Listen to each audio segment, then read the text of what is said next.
Out of the infinite distances beyond the stratosphere, a strange, weird object is hurtling through interstellar space towards the Earth.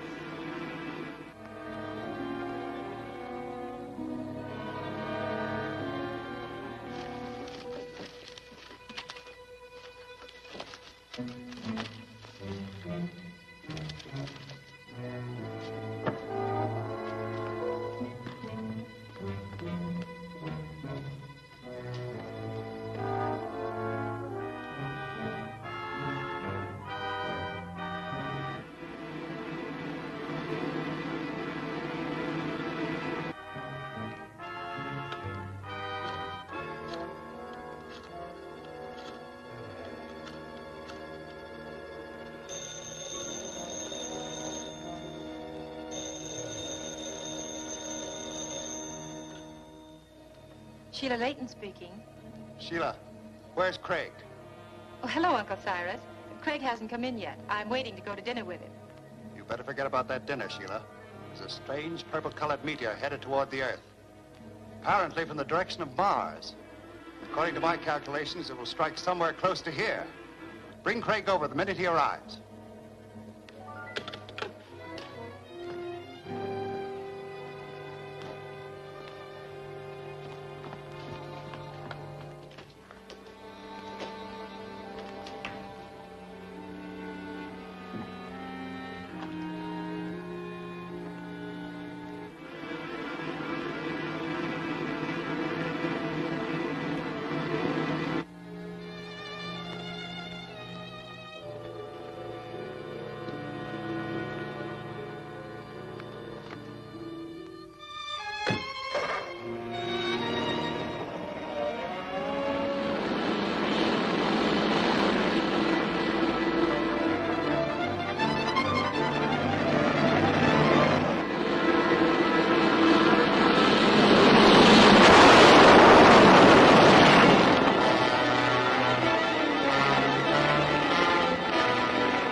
Who are you?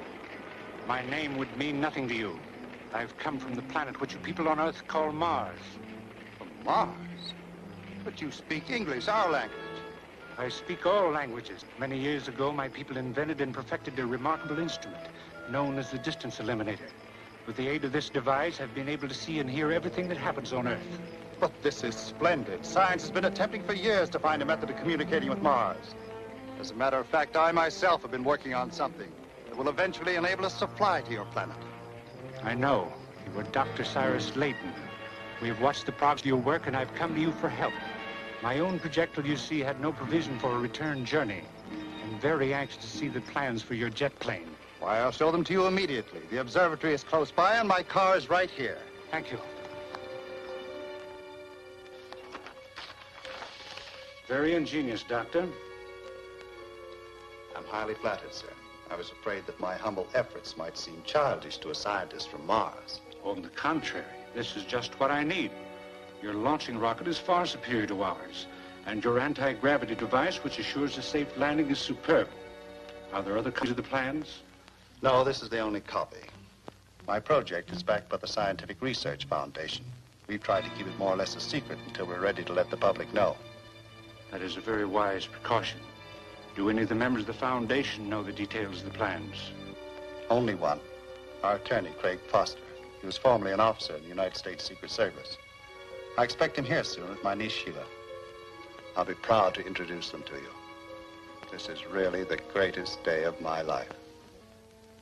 Unfortunately for you, Doctor, it is also the last day of your life.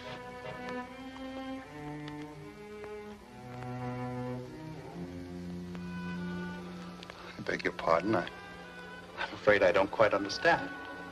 My people have planned for a long time to invade the Earth and enslave its inhabitants, destroying all of those who resist us. I am a forerunner of that invasion, the advance guard. You must be insane. You must have injured your head when you landed. You better let me get you a drink. Stay where you are. I'm not mad. The invasion has only been delayed because of our inability to build ships that could land safely and return to Mars. Your plans have supplied that need. Then you landed in the wrong country, my friend. Do you think the American people will sit by and do nothing while you build a jet plane for the purpose of bringing in an army of conquest? Yes, because they won't know I'm building it. I intend to build it in the personality of Dr. Cyrus Layton. You see, I have the ability to kill you, enter your body and use it for my own purposes. Now I know you're insane. This capsule contains a specimen of the atmosphere surrounding Mars, a highly concentrated form of carboxide gas. Harmless for me to breathe, of course, but it will be instantly fatal to you.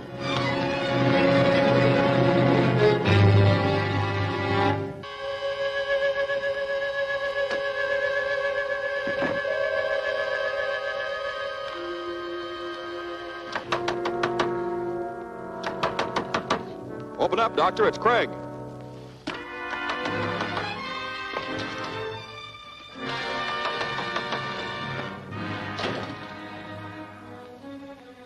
He probably went to see where the meteor struck. Wait here. I'll see if he's in the study.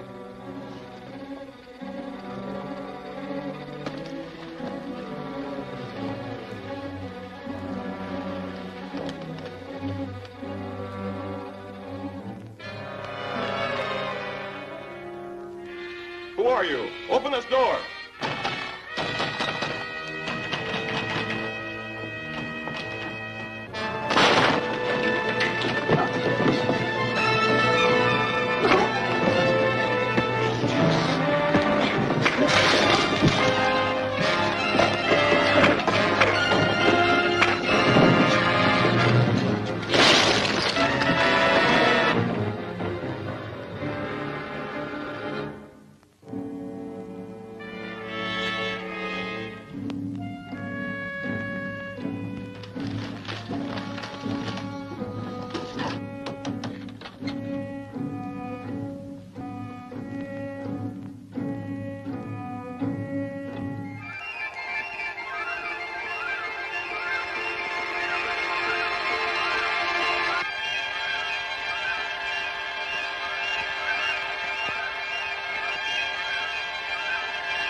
What's wrong? There was a man in here, a weird-looking person dressed in tights and a helmet. He knocked me out, must have escaped to the terrace before you came in. Uncle Cyrus, there's something the matter with him. His pulse is steady. Oh, hello, Craig. I'm all right, Sheila. Some strange creature struck me. What was he after? Plans to my jet plane. Did he get them? Well, he must have. They were right on that desk when he knocked me into this chair. It must have been the same man who wrote you that extortion letter a few days ago. I don't know, Craig. The man who was just in here said he was known as the Purple Monster. He didn't mention anything about a letter. What extortion letter, Craig? Your uncle received a threatening letter ordering him to leave $50,000 at the Herndon Crossroads. We set a trap for the man. No one showed up. We didn't mention it because we didn't want to alarm you. That's probably who the man was. But it doesn't help us to recover my plans. We still have no means of tracing the thief. Then we'll find means. It's evident that whoever's behind this theft intends to use your plans to build a jet plane. As soon as he starts to work, he'll have to make some move out into the open. Then we'll catch him. But in the meantime, I must start work on a new set of plans. And that's a task involving an endless amount of research. I'm afraid that this loss will delay us for months. Not if Craig can find this purple monster. And just how will he do that? Well, I don't know yet. First thing I'm going to do is have myself deputized as a special officer. All right, Craig. I'll leave the detective business to you. Now, you two run along.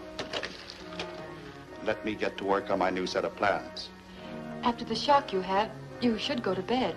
I'm quite all right, Sheila.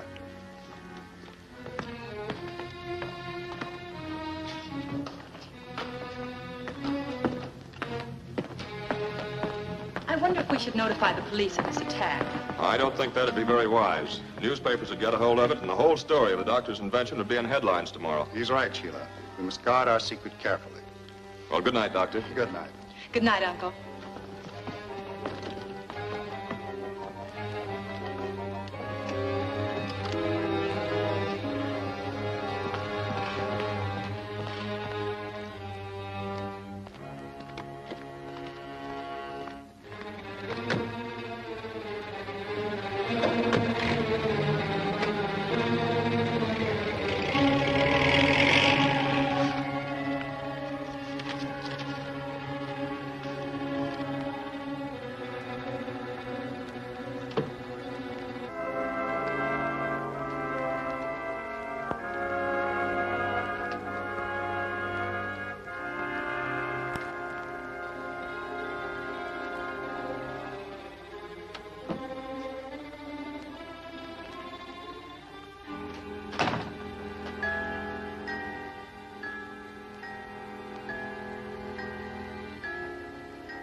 Good evening, Dr. Layton. Who are you? I'm the man that sent you that note. You tried to trap me. Nobody plays tricks on Hodge Garrett and lives. Come across that 50 grand. What makes you think I've got so much money? Quit stalling. I know the Foundation is backing you in some sort of an invention. Now, either you come across with that money, or I'll hold you for ransom and make them pay double.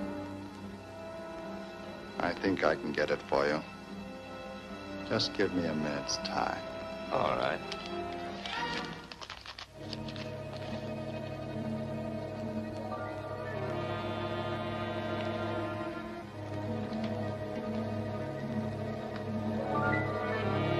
What's the idea? Make it snappy. My time is valuable.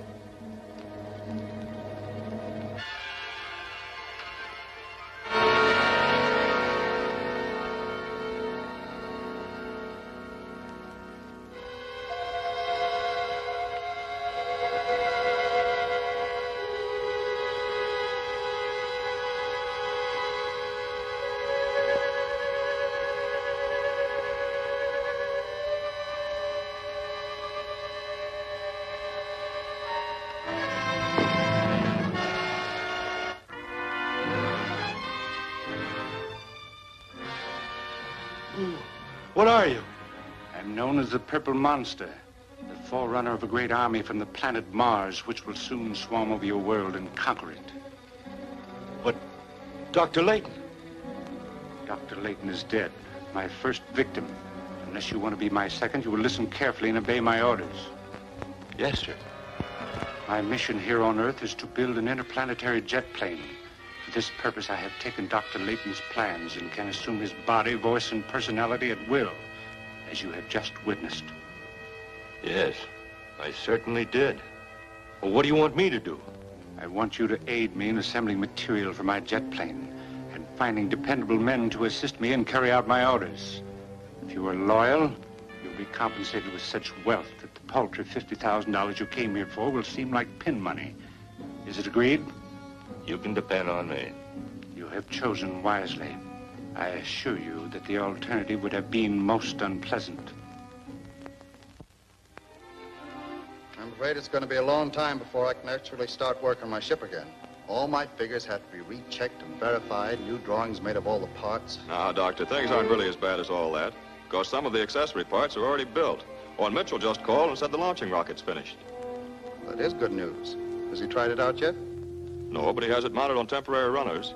He wants us to come out there for a demonstration at 3 o'clock this afternoon. We're going to put it on a truck and haul it out in the hills.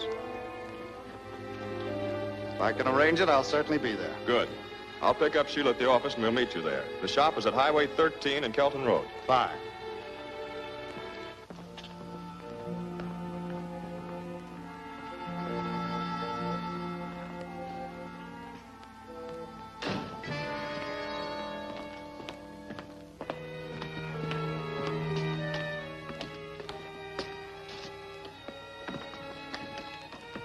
You heard what was said? Yes, sir. But I'm afraid I didn't understand most of it. What's this launching rocket he mentioned? Well, that's one of the most important units of the jet plane. It gives the projectile the necessary initial push that drives it away from the Earth into the stratosphere. I must get hold of it at once. Well, what's the rush?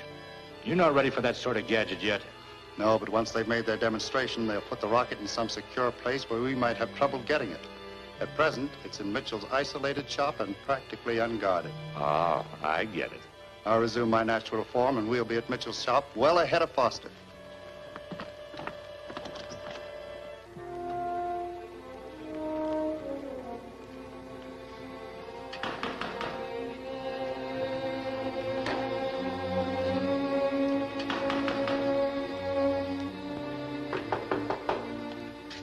Who is it?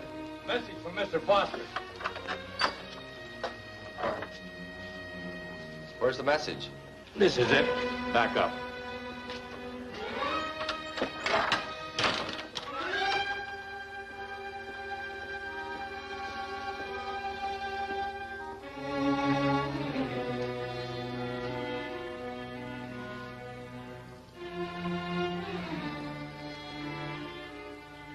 So this is your launching rocket. I presume this is the lever that fires the low-caliber rockets. That's right. When the hand on the gauge reaches 100, the main rocket fires and the machine takes off. Is the truck outside fitted with clamps to hold the machine? Yes, but Foster will be here long before you can get it loaded. Hey, maybe he's right. No, he's not. He's going to telephone Foster and cancel his engagement for today. Get over to that phone.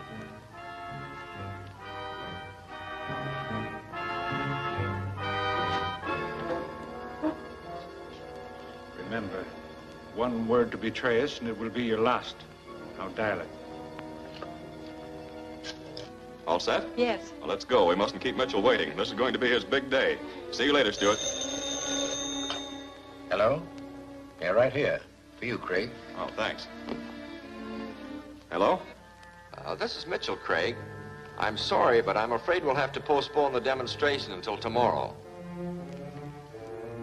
Nothing serious.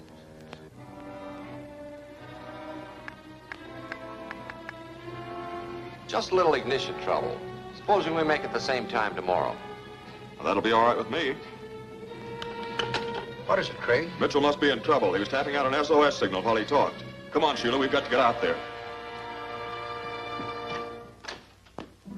Now that I've done your dirty work, I suppose you're going to kill me anyway. Not as long as you continue to be helpful. I can use your advice when I'm ready to install the rocket in my jet plane. Tie him up and then bring the truck inside.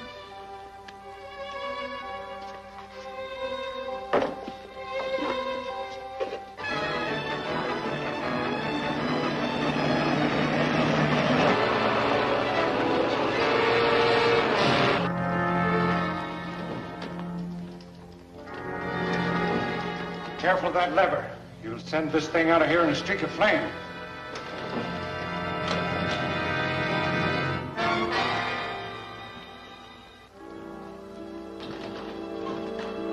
That's enough work for today. Let that down.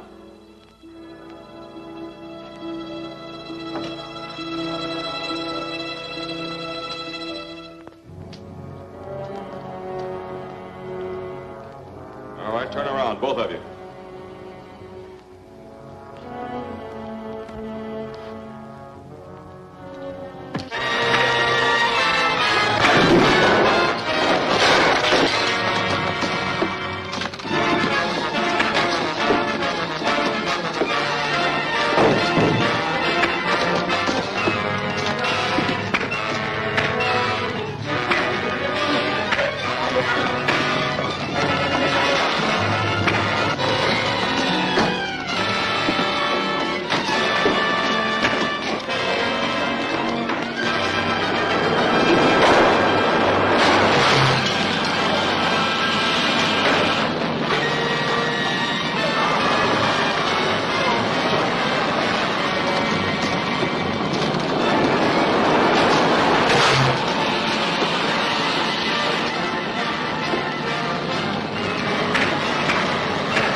Probably Foster. Get into the basement.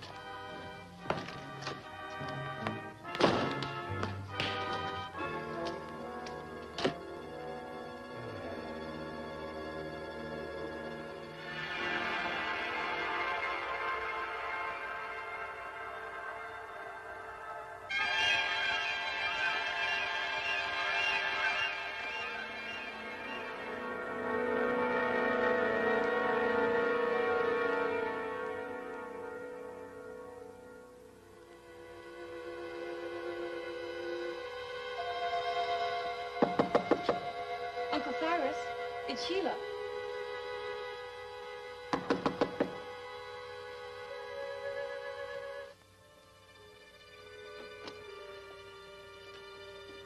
Uncle Cyrus, are you all right? I'm sorry, Sheila. I'm afraid I dropped off to sleep.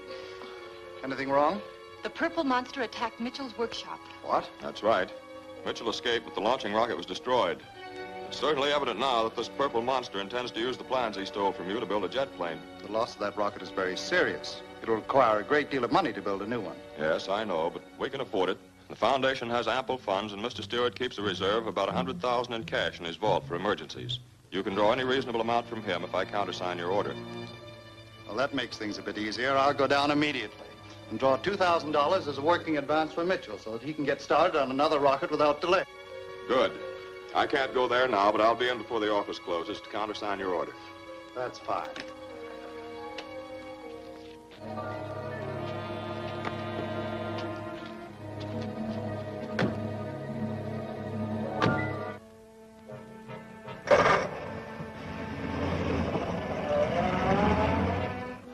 Foster just told me that Stewart has $100,000 in cash in his vault right now. 100 grand. Who's Stewart? He's president of the foundation. Of course, I can't draw a large amount without arousing suspicion. But you told me that you're an expert in opening safes, didn't you? I can open any of them. That is, they don't have a time lock. Stewart's safe has one. But I have a little device that'll make the time lock ineffective. The foundation office is in the tower building. Go down there, look the place over, and find a way of entry. In the meantime, I'll report our progress to Mars. The Earth expedition calls the Emperor. The Earth is calling the Emperor of Mars. Speak.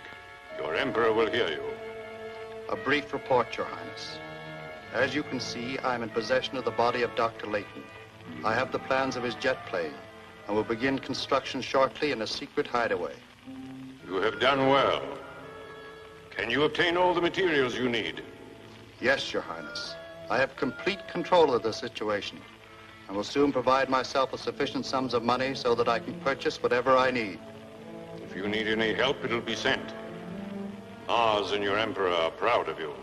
You lead the first wave of the invasion. I salute Your Highness. I need $2,000 as a working advance for Mitchell so he can start rebuilding again. Very well. Craig will be in later, and I'll have him countersign for the advance there.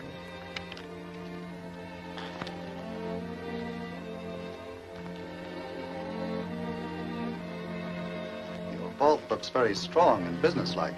Yes, since we had the time lock installed, we feel quite secure. Come in and look it over.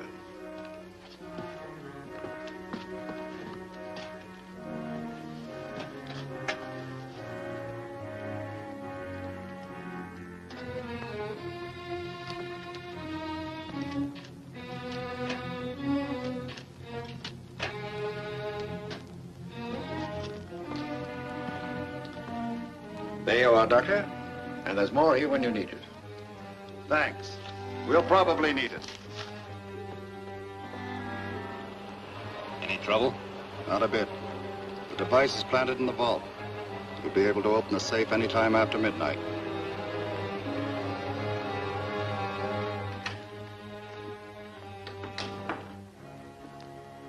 Hello, Craig. Hello, Stewart. Glad you came in. Here's Dr. Layton's voucher for your signature.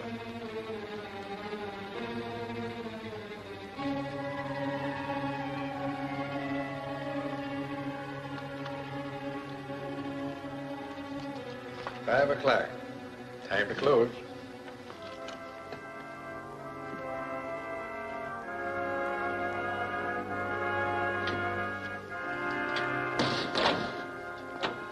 Just a minute. Look at that time clock. Why, it's 30 minutes fast. You can see the minute hand moving. Strange. Apparently something's wrong with it. Yes, very wrong. I'll bet someone's been tampering with the mechanism. At the rate those hands are going, the time lock will be off sometime around midnight instead of 9 o'clock tomorrow morning. Who's had access to this vault during it?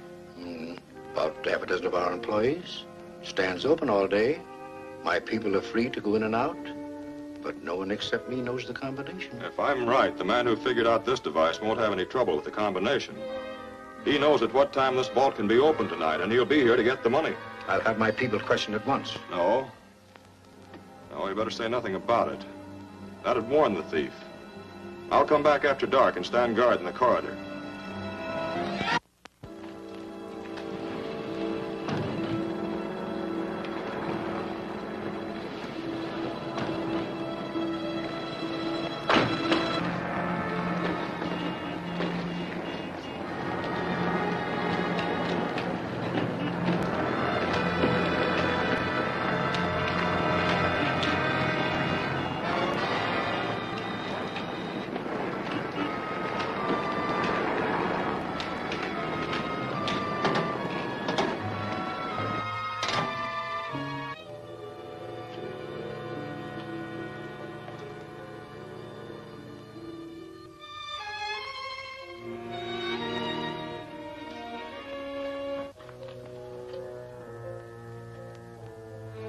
Your gadget worked. The time lock's off.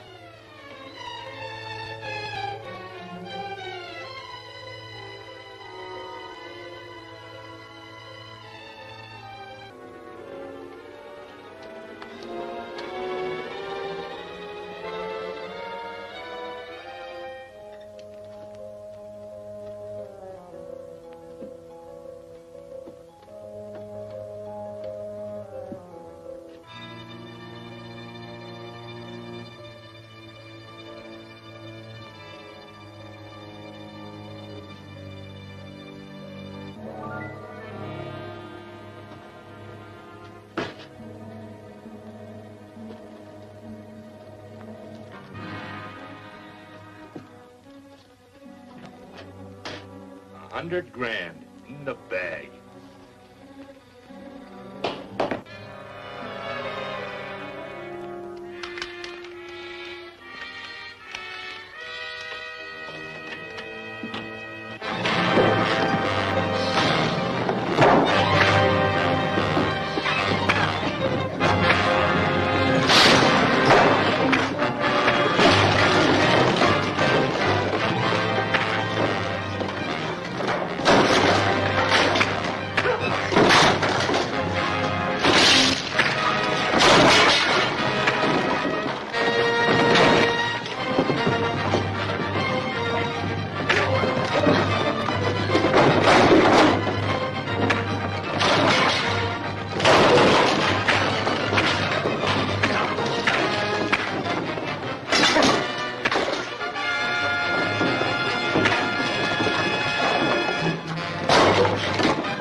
course, the Foundation has more funds from which we can draw.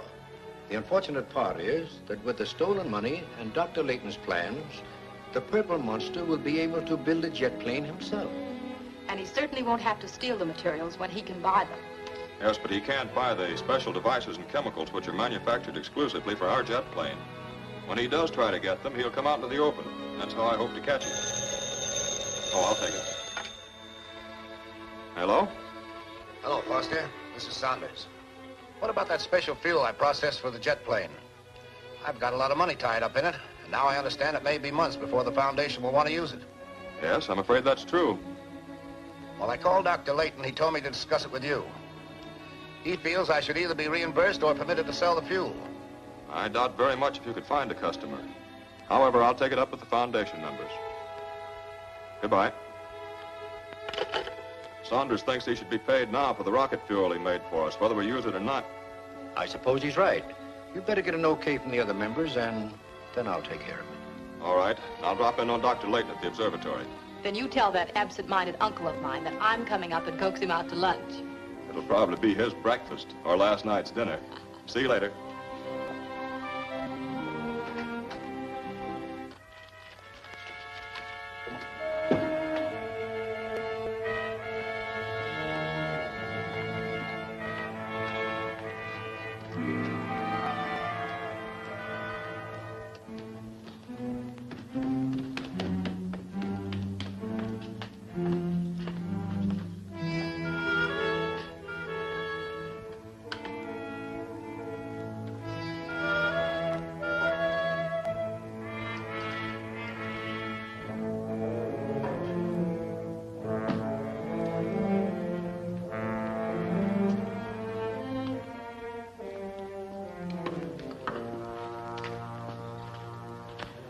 Saunders is getting permission to sell his rocket fuel. So we steal it. No, we buy it. Look, according to my code, we don't pay for anything we can lift. Garrett, among the rewards for your loyalty to me will be a trip to Mars when the jet plane is completed. From my people, you will learn that there's a time to steal and a time to buy. Expediency is our law. That is why when we've completed our fleet of jet planes, we'll conquer the Earth so easily. So we buy the fuel. That's right. Take a truck and one of your men, go to Saunders and tell him you're from the Spartan Motor Company.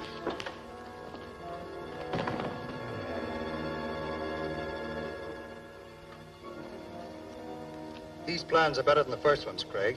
They're giving me a chance to work out some of the bugs. That's fine, Dr. Layton. Take as much time as you need. Hello? Oh, yes, Stuart. Yes, he's right here. Yes? Saunders just called and said he had a customer for your rocket fuel. Well, thanks. I'll call him. Saunders has a customer for the rocket fuel, and there's only one customer who could use it. That's the Purple Monster. Oh, I'm not so sure, Craig. It's entirely possible that the fuel could be used in other types of motors. Yes, possible, but not very probable. I'll tell Saunders to stall the deal until I get there. Very well. I'll get back to work.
That's right, Saunders. Pretend you're going ahead with the deal. Even load the fuel on the truck if you have to, but stall as long as you can. I'm leaving right away.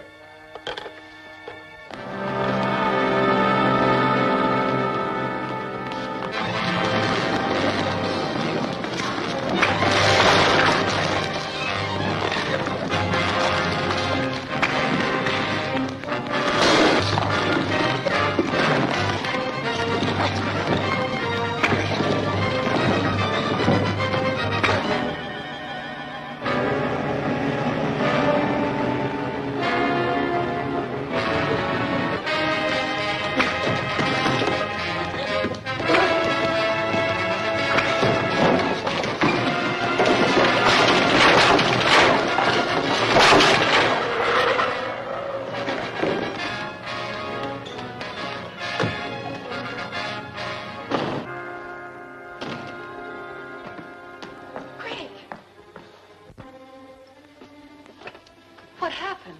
The purple monster, didn't you see him? He must have gone into Uncle's study.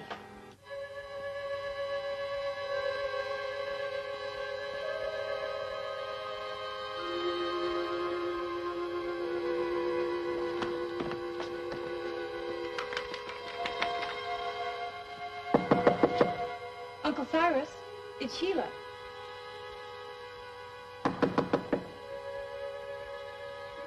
Uncle Cyrus, are you all right?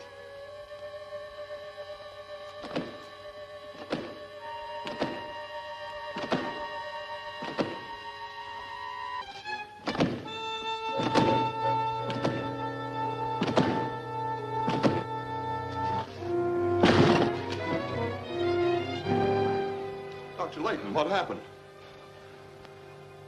Purple monster came in and that's all I read. He must have gone out that door. I'm positive this attack is part of the purple monster's plan to get the rocket fuel. I'm going to Saunders' place at once. You better go with Craig, Sheila. He may need you.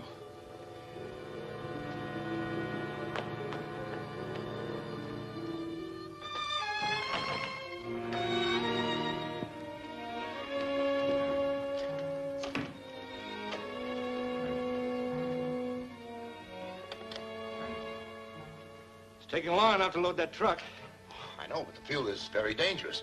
It has to be handled carefully. Saunders Refinery? This is the Spartan Motor Company. I'd like to speak to Mr. Benchley if he's still there. Oh, yes, of course. Just a moment. It's for you. Benchley speaking. I tried to stop Foster, but I couldn't. Now he's on his way to Saunders. Grab that fuel and get out of there no matter what you have to do. Right. I'll load that truck myself. But I haven't finished making out the invoice. There's your receipt.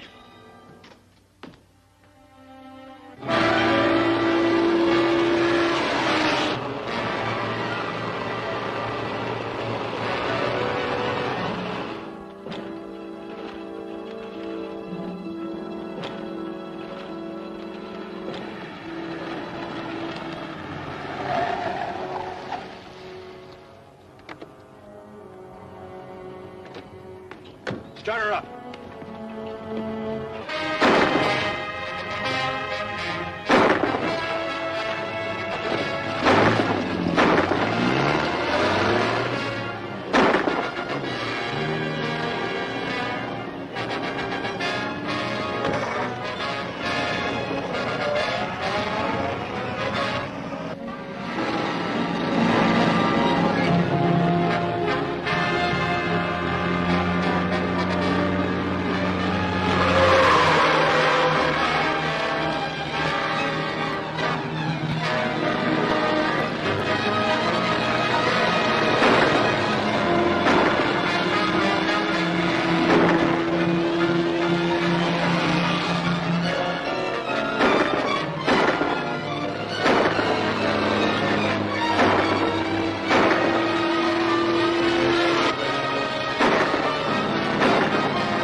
We can't outrun him. We're losing that oil.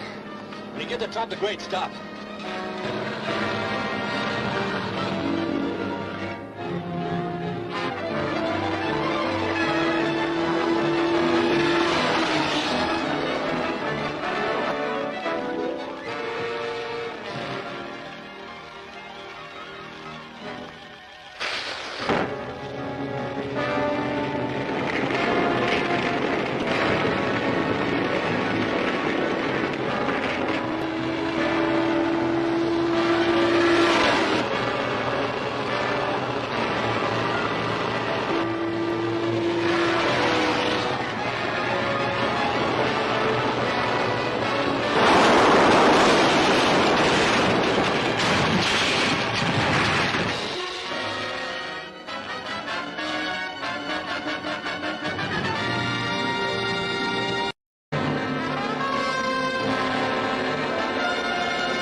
can't outrun him. We're losing that oil. When you get to the top of the grade, stop.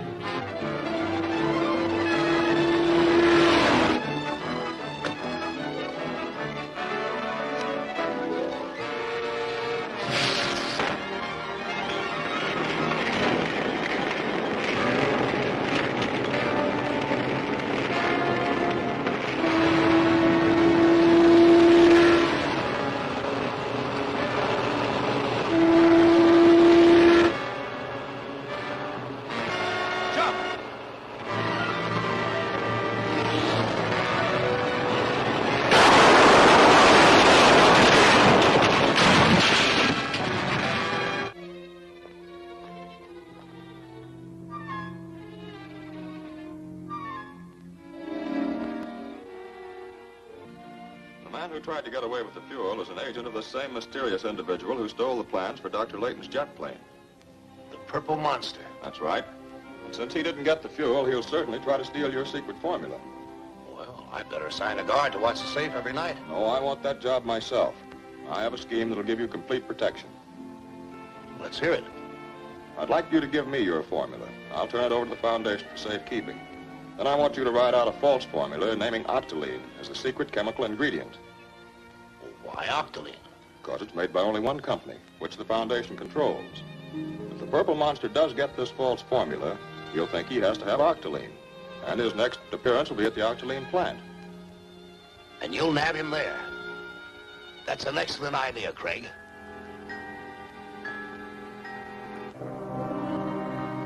I'm sorry we had to lose that rocket fuel. Would have been worthwhile if Foster and the girl had been removed. However, I still believe we can get a hold of Saunders' formula. Well, I'd better take several men with me.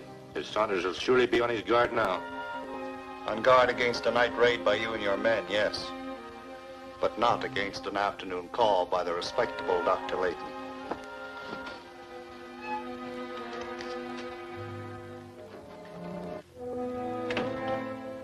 How do you do, Saunders? I hope I'm not intruding. Not at all, Doctor. Glad to see you. Won't you sit down? It's funny, I was thinking about you. I was wondering if the loss of the rocket fuel would delay your work on the jet plane. Oh, I don't think so. Of course, I've had to start all over again since the original plans were stolen. Perhaps if I had a look at your formula, I could speed things along by basing my calculations on that. No, Doctor. The formula's better off in my safe than in your head. You're carrying enough important secrets around with you. I'm sorry. But would I be out of order if I asked to see the gyro compass you've been working on? No, not at all. The model's out in the shop being magnetized. If you wait a few minutes, I'll get it for you. Gladly. All right?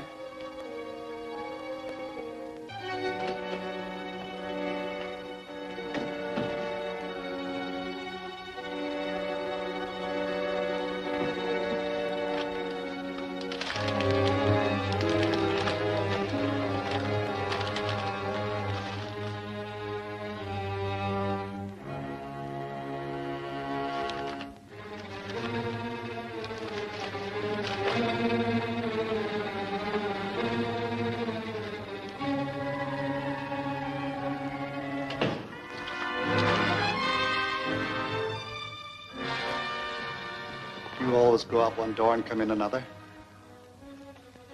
You always go through people's confidential papers? The draft came through the window and scattered them. I was merely putting them back. No. Not a very likely story, Doctor. I believe you were searching my safe. Probably looking for my rocket fuel formula. That's right. Get it for me. Why, you must be out of your mind, Dr. Layton. Quite the contrary. And I warn you, if you try to summon anyone, I'll fire. Get me the formula.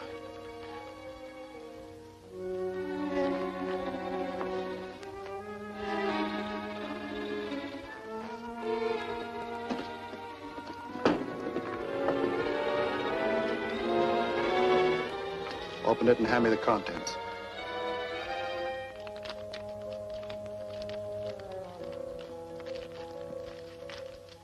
It's fantastic. But I'm beginning to think you've been cooperating with the Purple Monster all along. I'll tell you something even more fantastic. I'm not Dr. Layton. What? I happen to be the purple monster, a visitor from Mars. I'm merely using the late doctor's body. In the near future, my people will invade and conquer the Earth. It's unbelievable. But true. However, I wouldn't care to have you repeat it to anyone. This pellet contains a quantity of Martian gas. Harmless to me, but fatal to you.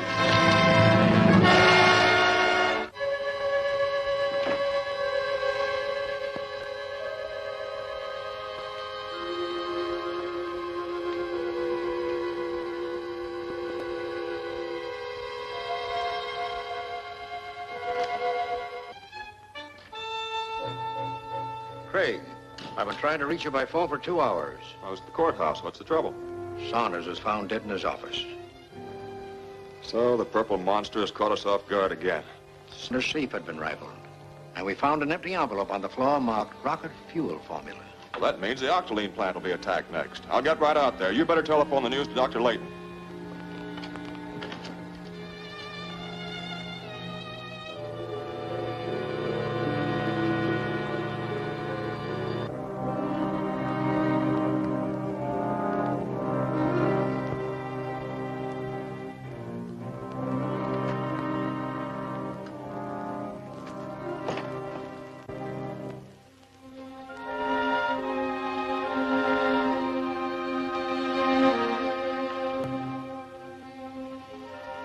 Come down here.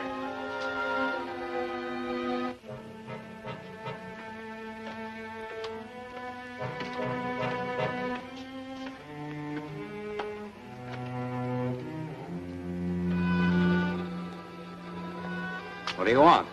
A load of that octoline. Quick. Well, there isn't any here. It's all in the warehouse. But I'm mixing up a new batch now. Where's the warehouse? Well, I don't see what business that is of yours. No? Show him, Ed.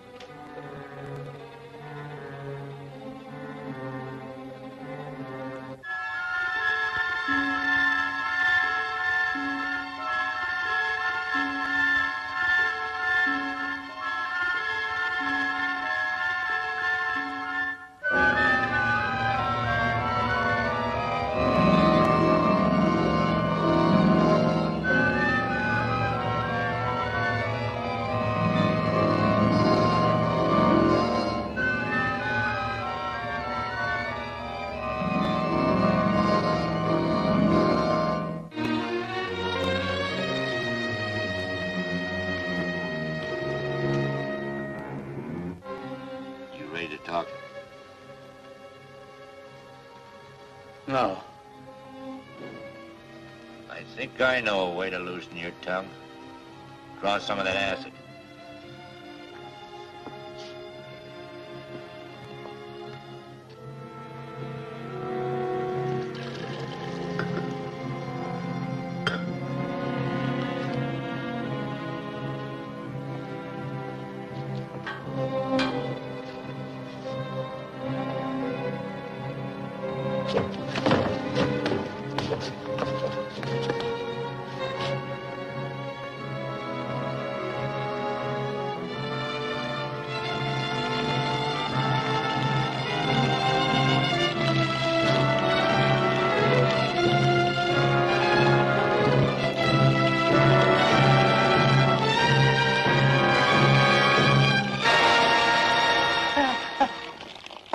I'll tell you where it is. It's at Norton Warehouse on River Street. That's all we want to know.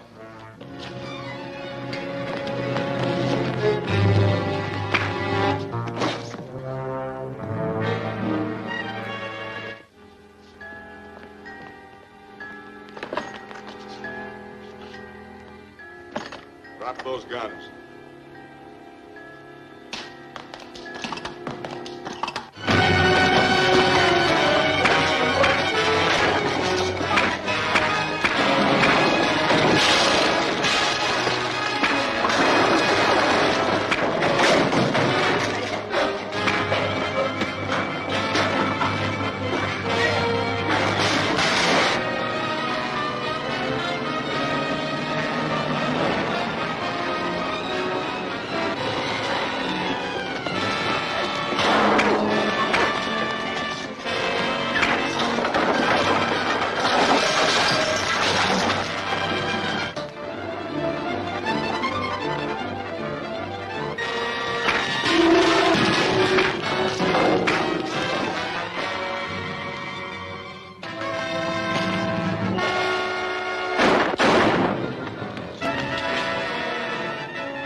run into the vent.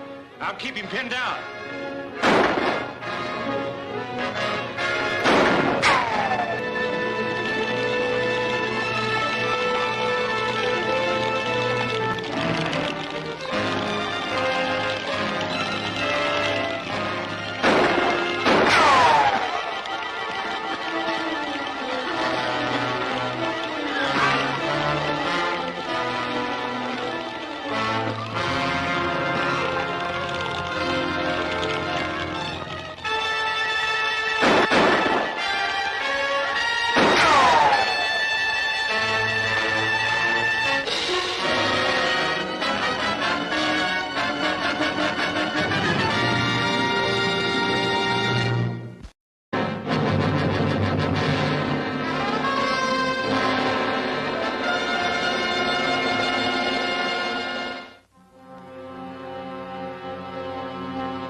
Turn on that tank valve and let the acid run into the vent.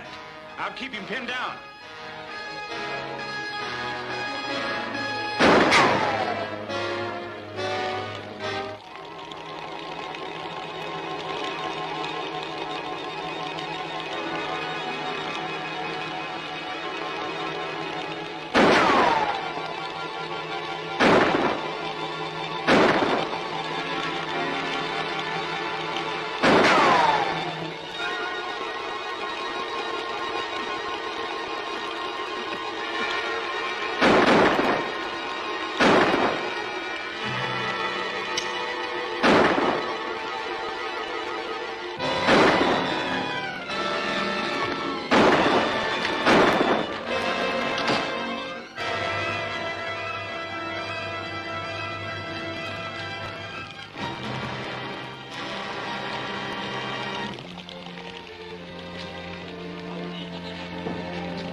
Foster got the best of us again. He has all the luck.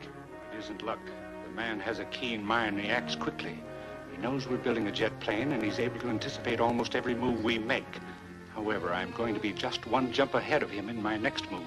Your next move? Yes, I'm expecting a call from Professor Crandall any moment. He's going to stage a demonstration for Foster and me.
Dr. Layton speaking.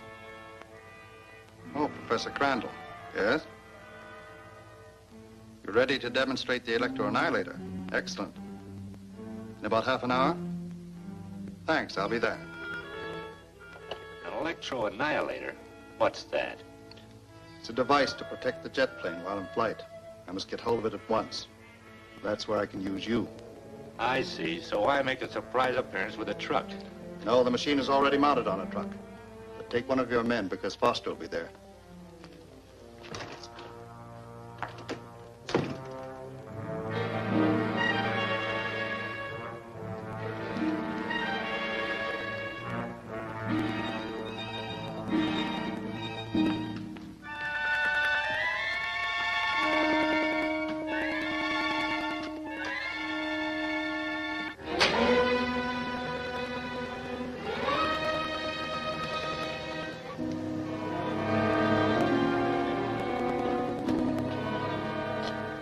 As you know, falling meteors are the greatest hazard to space travel. But as I propose to demonstrate, these flying bodies can be located and destroyed by the electro-annihilator before they collide with a jet plane. Oh, I see. When the locator map warns of any approaching object, I focus the annihilator beam in the direction indicated. When the object moves into the beam, it is completely destroyed. In this demonstration, of course, I am using only a fraction of the annihilator's power.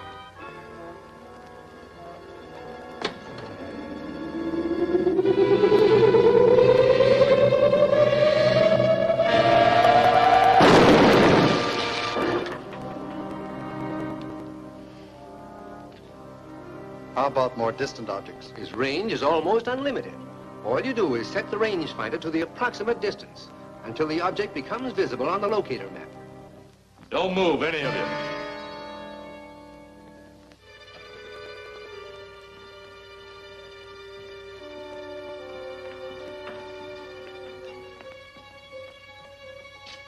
Get away from that annihilator. Get your hands up. Tie him up.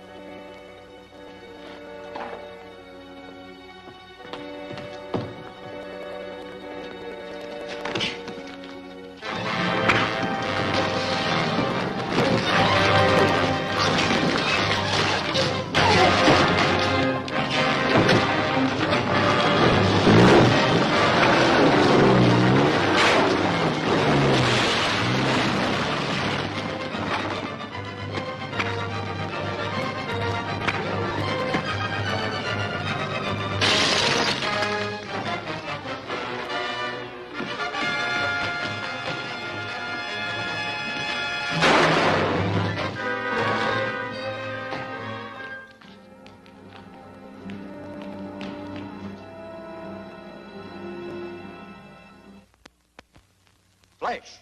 Another car has been mysteriously shattered on the Flint Canyon Highway, the 12th in 3 days. In each case, the destruction was so complete, the police have been unable to discover the method by which these crimes were committed. It's horrible. Who could be doing this? There's no question about that. The purple monster and his men are testing the annihilator and ruthlessly killing people in the process. Can't we do anything to stop them? I think we can, if my theory is correct.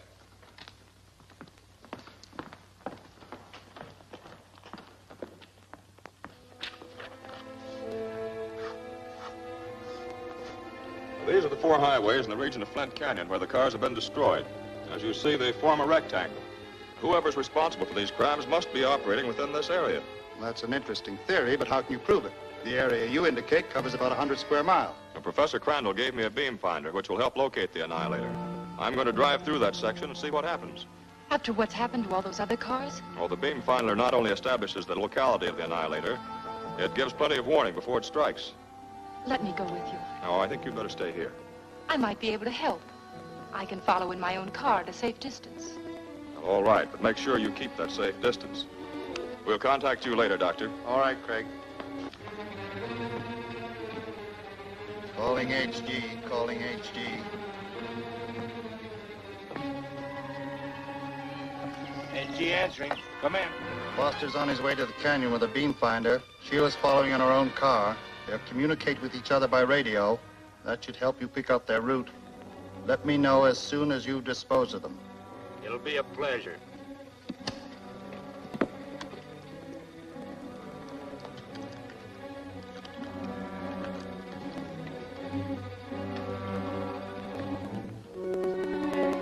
Start the locator beam.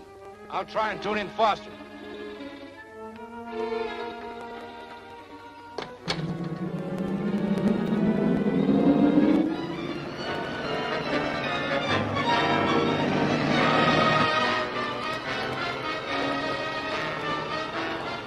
Come in, Sheila.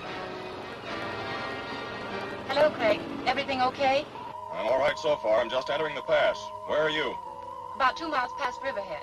Good. Don't follow me too closely.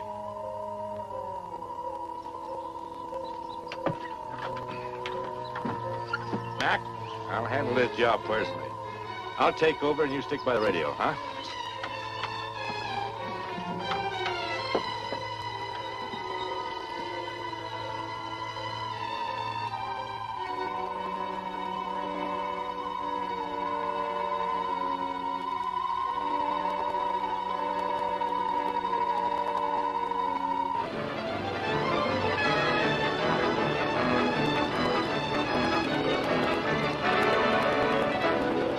go, Sheila.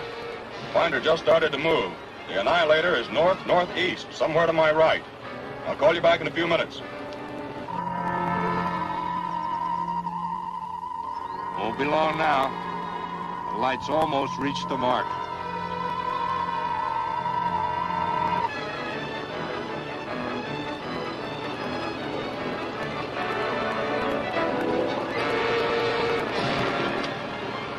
Sheila, I'm coming into range of the Annihilator beam. Don't try to...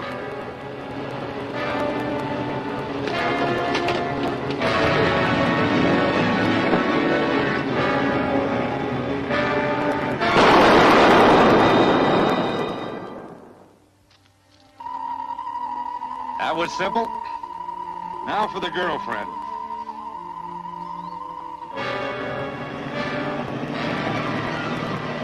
Craig, please answer. Are you all right?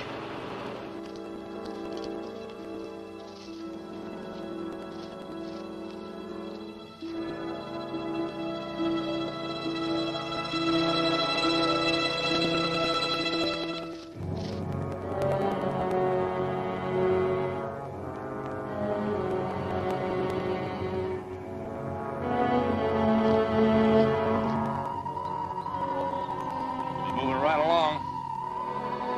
Set to blast her right where it hit Foster. She'll never know what hit her. Turn off that machine.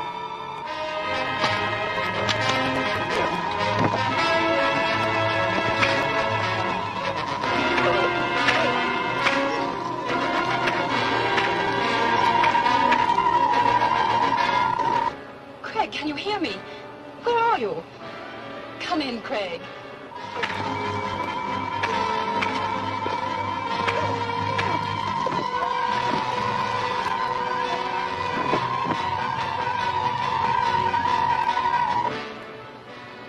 Craig, are you all right? Please come in.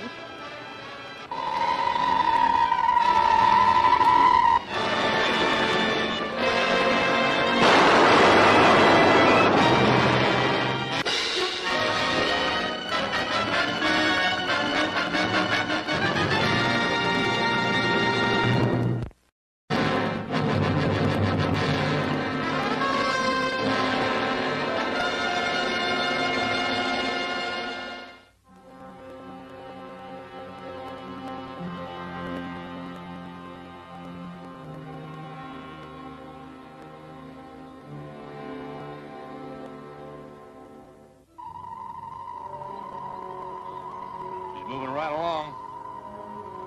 Set to blast her right where it hit Foster. She'll never know what hit her. Turn off that machine.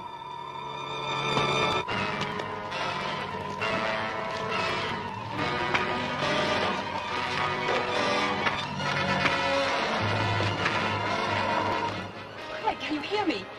Where are you? Come in, Craig.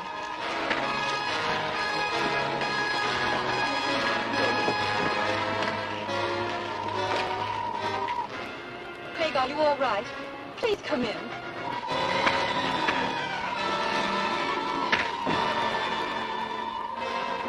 Craig, please answer. Sheila, jump. The Annihilator beam is focused on you.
had to get away in a hurry, but I did save the Annihilator.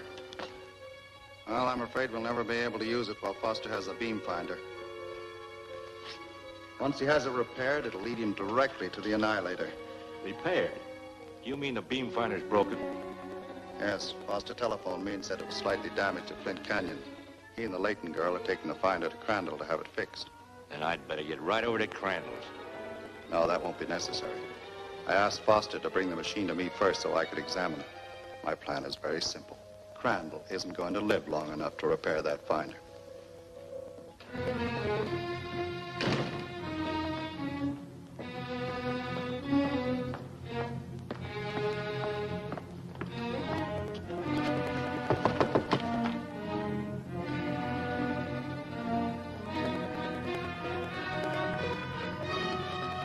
The purple monster!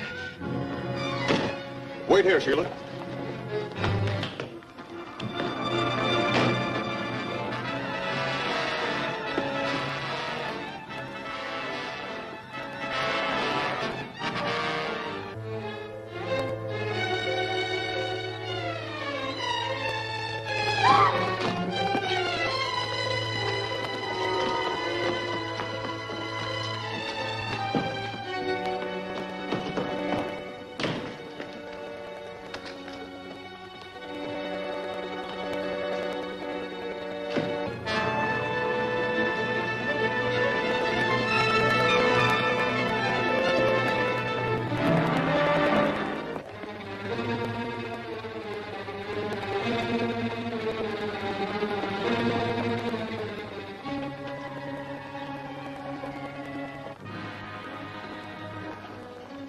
Let me have that, Garrett.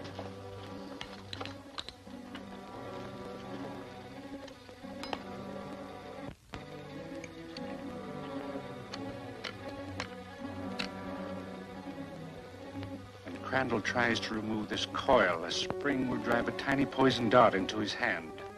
Will it kill him instantly? Not instantly. At first, the poison will affect only his mind. He'll have but one desire, the lust to kill and destroy.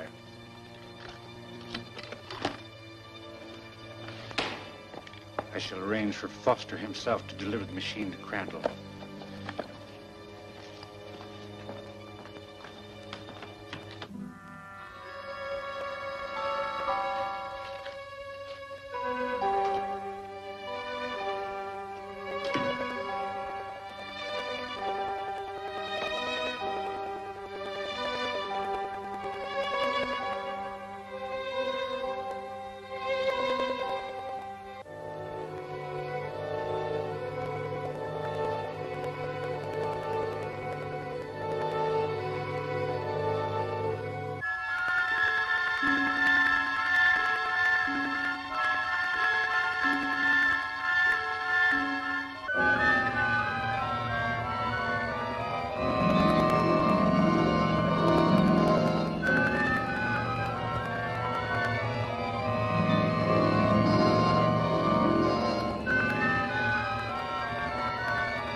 Sheila, what happened? Somebody sneaked up behind me, took the finder, and locked me in the closet.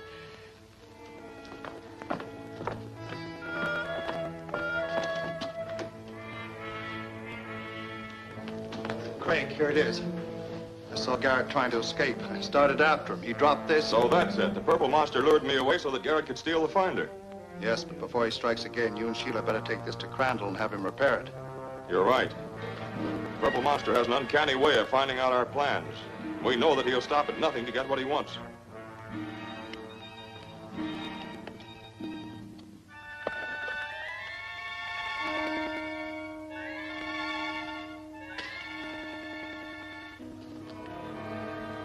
I'm sure the damage isn't very serious. Why don't you drop back in a couple of hours? Well, don't you want me to stick around just in case of trouble? Thanks, but that won't be necessary. All right, then. We'll be back soon. Come on, Sheila.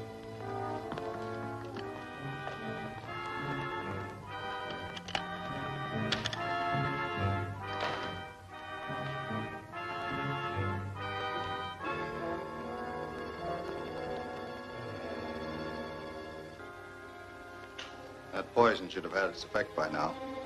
You better go down to Crandall's, because I'm not just sure how he'll react to what'll happen. But remember, whatever you do, get that beam finder.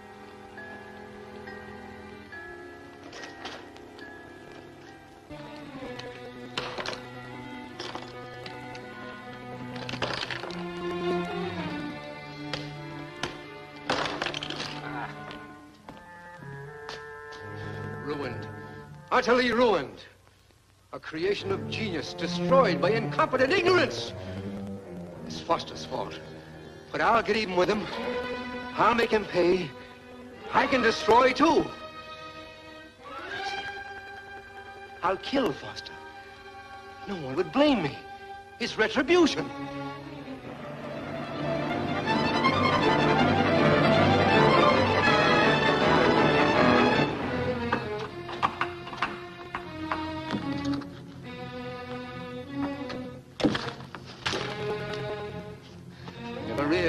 How easy it would be to use part of my laboratory equipment as a weapon of destruction.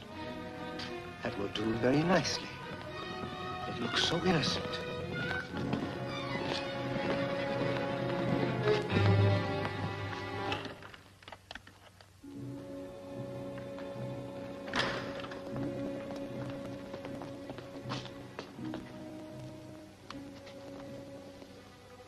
What are you doing here? Why, I thought you said that... I said I'd call you when I was ready. Sorry, I guess I misunderstood you. That's just the trouble. I spend my life studying and experimenting, and then some young upstart like you comes along and tries to tell me what to do. Really, Mr. Crandall, I'm sure Craig didn't intend to. You keep your nose out of this. Even if your uncle is the head of the observatory, I've forgotten more about science than he ever will learn. If that's the way you feel about it, suppose we just forget the whole thing and let me take the beam finder.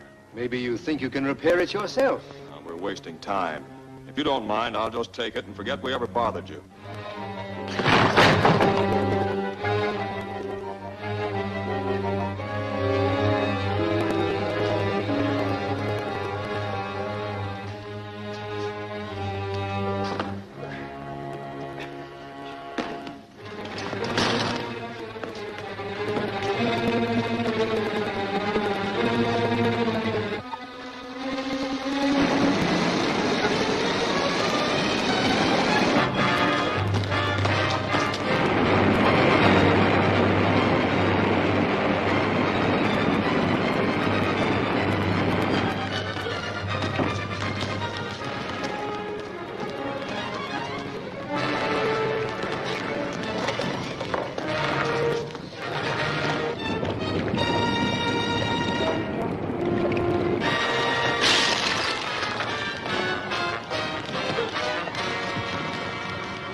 And we took Professor Crandall to the hospital, but he died without regaining consciousness. Too bad. Now, we never will learn the reason for his strange behavior. An autopsy showed that he died of an overdose of a chemical known as curava. Curava? Never heard of it. It's a rare chemical that affects the brain tissues, causing madness and then death. If we could find the source of this curava, it might lead us directly to the purple monster. Yes, Craig is checking on that now. What did you find out, Craig? Well, Curava's handled locally by the pharmacy supply company. They've had only one customer.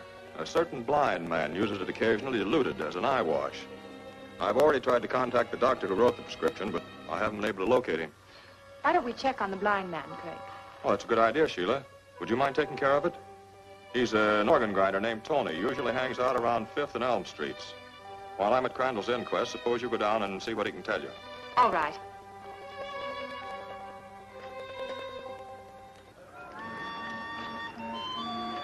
Is your name Tony? Yes, it is.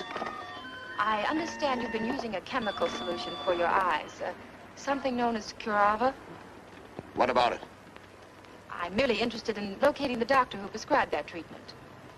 Oh, his name is Morley. He lives at 859 Pine Street. Thank you.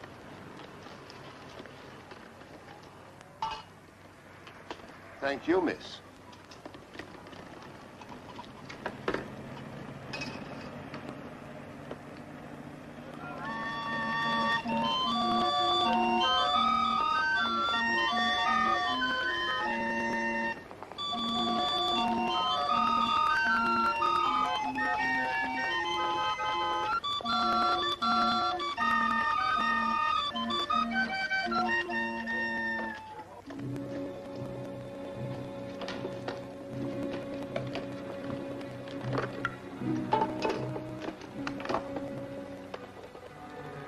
Key calling HQ. Key calling HQ. This is HQ. Go ahead. Some girl was just here and she was trying to pump me about the curava. So I sent her to Logan's place on Pine Street. Good. We'll be there before she is. Get in touch with me if anything else happens. Right. Must be that Layton girl snooping around. Very likely. If it is, when she comes to Logan's place, you'll walk right into our hands. Come along, Garrett.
The electric eye is ready for a test. Good. Let's see how it works. That pan contains a small charge of explosive wired to the electric eye mechanism. The powder will be set off by an electrical impulse transmitted to the relay box. Proceed with the demonstration.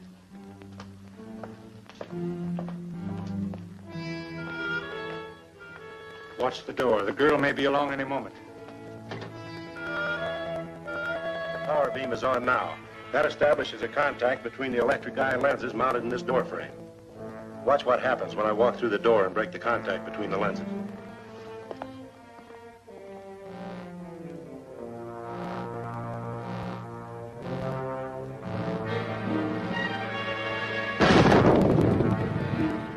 Okay? Excellent. This should prove invaluable to me. Girl's coming. Let her in.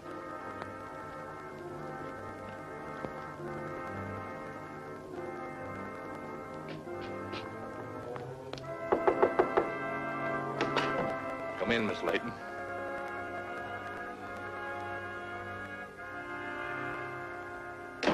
Straight ahead.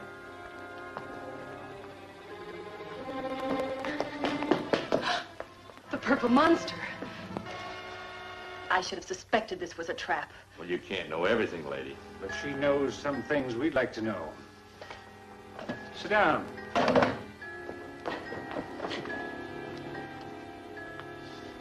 I understand you've shown an unusual interest in Curaba. Just how much do you and Foster know about it? I'm not talking. I believe you'll change your mind. Tie her up, Garrett, while she thinks it over. I'd advise you to let me go. Craig Foster will never stop searching until he finds me. But he may not find you alive. You're sure that a young lady hasn't questioned you about it? Nobody has spoken to me all day. Well, thanks anyway. Thank you, sir.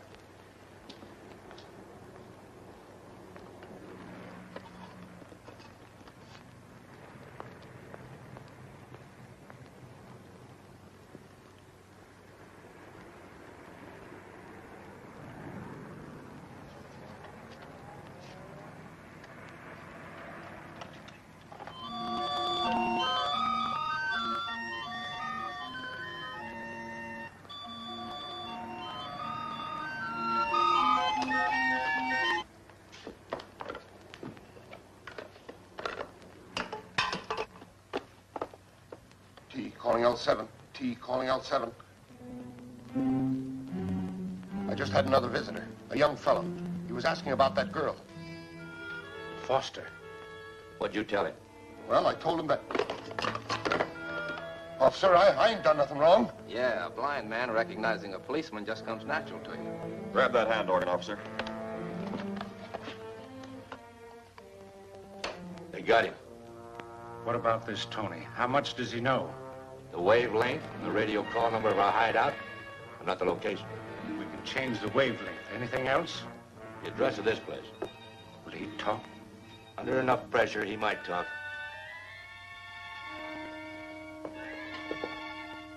Come on, out with it. Who were you talking with on that radio?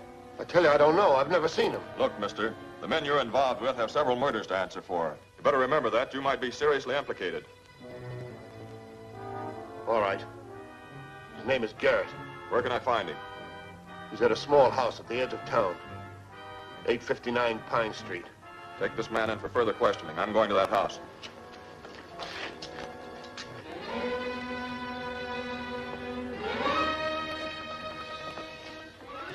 Foster's probably on his way here right now, so you'd better connect the electric eye mechanism to those cases of explosives.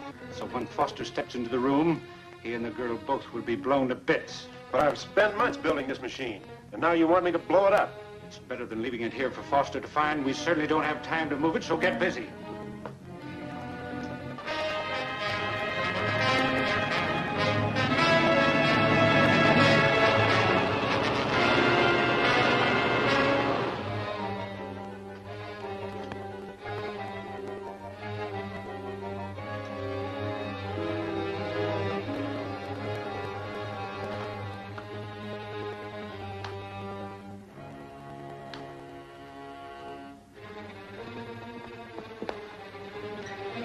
Everything's ready. Let's get out. Hold it.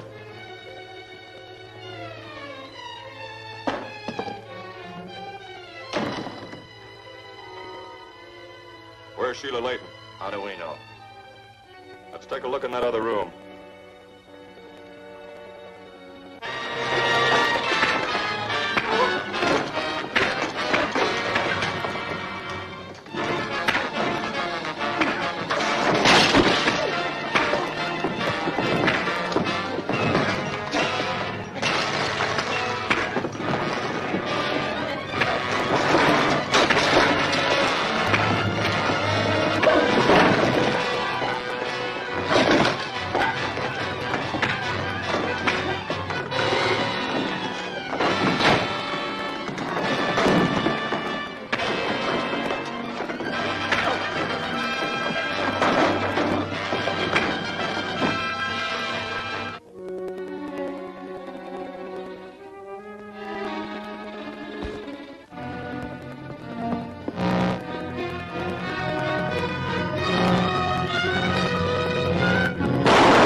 Look out!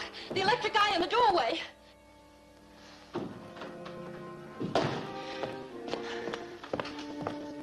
It was a trap. If you'd walked through that beam, both of us would have been blown to pieces.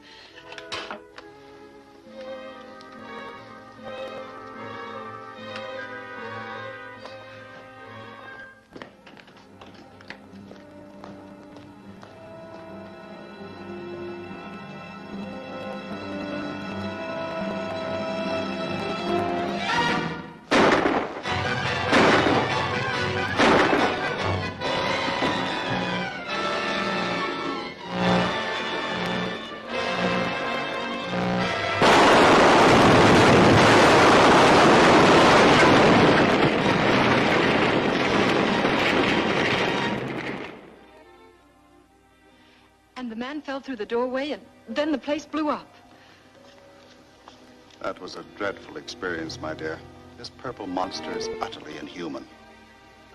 You say it was this supposedly blind man, Tony, who gave you the address of the Pine Street house. Yes. And right now, he's locked up in the city jail. Good. What do you intend to do with him?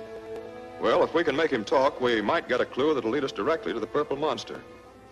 Dr. Layton, you've seen several of the Purple Monster's men, so the district attorney would like you to come to his office at 2 o'clock this afternoon to see if you can identify Tony as one of them. Well, I'm very busy, but I suppose I should go. That would be the wise thing to do, Uncle Cyrus. I'll call for you here at 1:30. All right. I'll be ready. Now, you two run along. Let me get some work done.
Something will have to be done about Tony immediately. The district attorney will try to make him talk. So what? Tony doesn't know where this place is, and the only time he ever laid eyes on you is when we bought the cure offer from him. That's the point. The district attorney wants me, as Dr. Layton, to try to identify Tony as one of the Purple Monster's men. That's bad, because Tony will squeal on you to save himself. I am due at the district attorney's office at 2 o'clock. Tony must be silenced. That's easy to do. But not before 2 o'clock. Can't you delay going down there? Not without arousing suspicion. Unless, of course, I am forcibly prevented from being there. I have it. Shortly before 2 o'clock, Sheila will be driving me into town along the Crest Highway.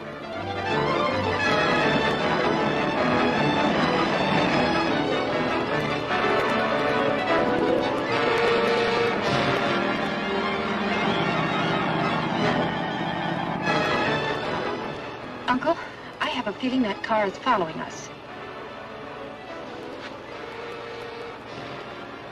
You're just nervous, Sheila.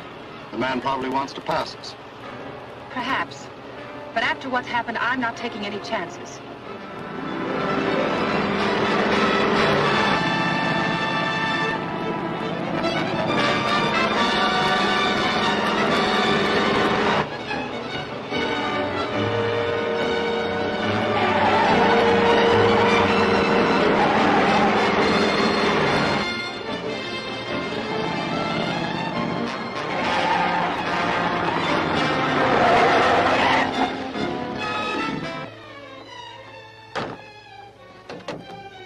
Layton. You're coming with me.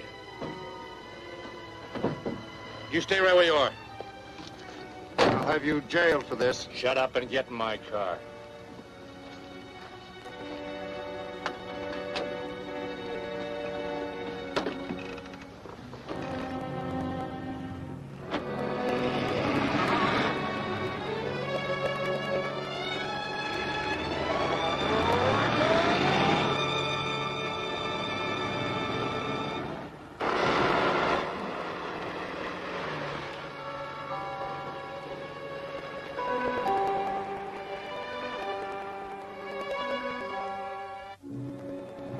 I'm glad the girl wasn't hurt. She'll be an eyewitness to the fact that I was carried off. You did a very convincing job. I should. I've had plenty of practice. What about Tony? We'll take care of him in jail this afternoon. Fritz Benham. One of the kitchen helpers. He'll attend to Tony. And where are you taking me? Andy Martin's repair shop. He handles stolen cars. Fritz will report there as soon as he's finished his little job at the jail. No, that won't do. I don't want all those thugs to see me there with you. You'll have to tie me up and bring me in as a prisoner. That'll protect me in case Foster catches up with any of them. Okay. I'll make it look all right.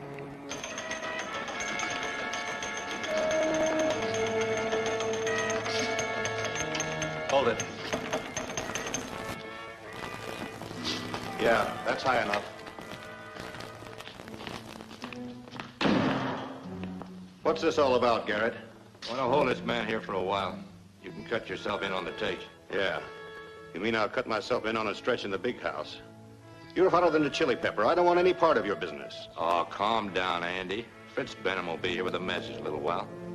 And we can take this guy to a new hideout. Go there and sit down and keep your trap shut.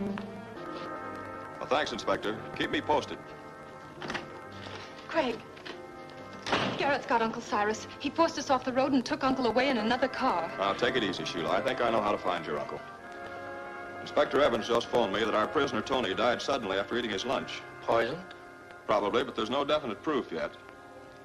Dr. Layton was undoubtedly carried off to prevent him from reaching the district attorney's office before Tony could be put out of the way. But how will this help to find Uncle Cyrus? The police suspect Fritz Benham, a kitchen helper, of tampering with Tony's food, but he doesn't know he's suspected, and I'm going to follow him when he leaves the jail.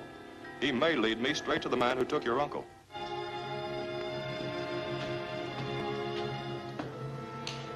That's your man, Foster.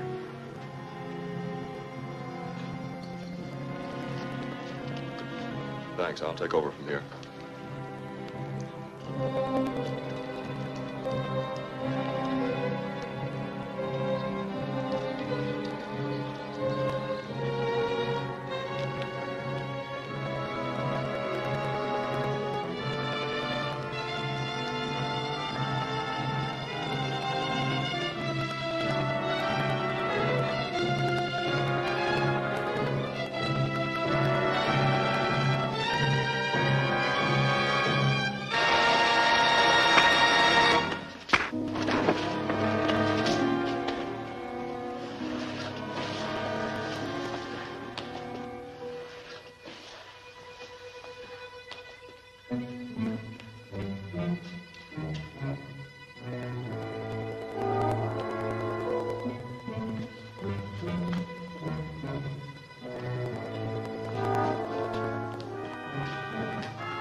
Hey, don't pull that fainting stuff on me. Hey, you better keep that window closed. Somebody might see us in here.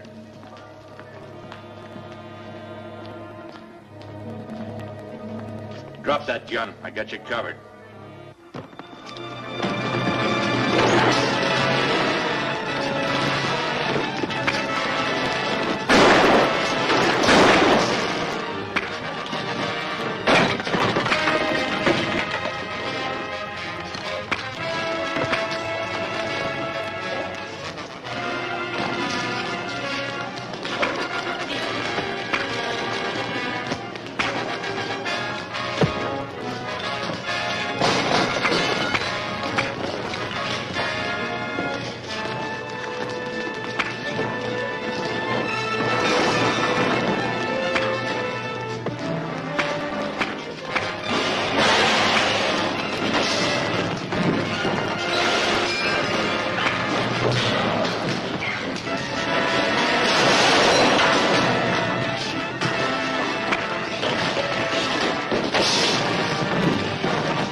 Dr. Layton rescued.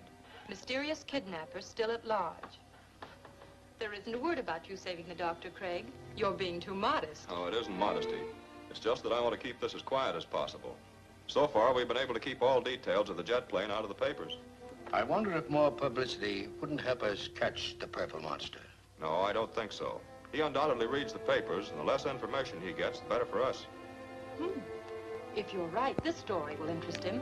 Dr. Paul Meredith, noted physician, has perfected an oxygen device that will revolutionize the treatment of respiratory diseases. He has refused offers from the Scientific Research Foundation and other sources. Great Scott. Why does our foundation want that machine?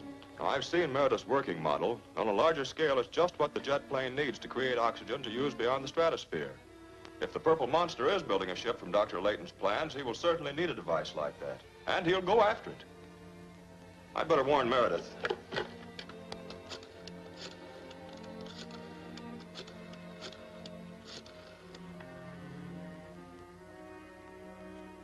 Hello, Meredith. This is Craig Foster. I'd like to see you. It's very important. What lunch date? I didn't make a date with you.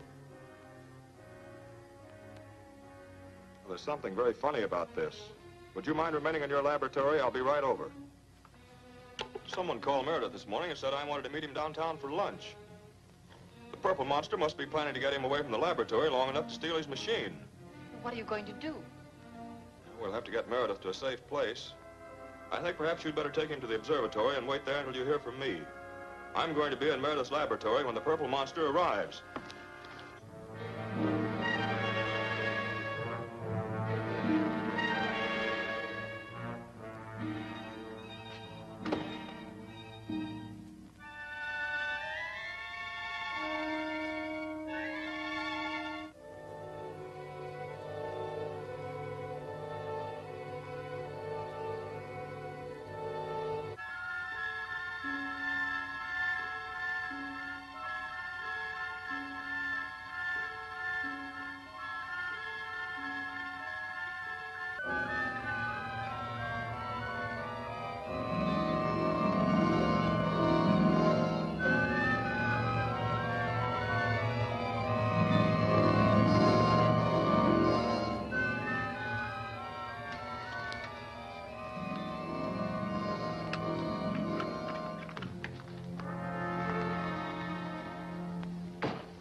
What have you learned about the setup of Meredith's laboratory? Only that he keeps the model of the oxygen device in the safe. Here. This electronic torch will cut through that safe like it was made of paper. Want me to go along? No, I'll handle it myself. Meredith isn't going to be there. You stay here and keep the men busy on the jet plane.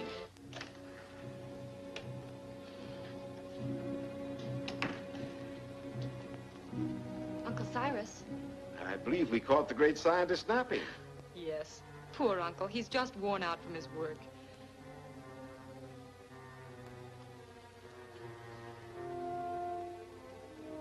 Anything wrong, Dr. Meredith? I don't want to alarm you, Miss Layton, but your uncle is not sleeping normally. I don't understand. It's very strange. Pulse, respiration. It's almost like a coma, as though he were drugged. It must be the work of the Purple Monster.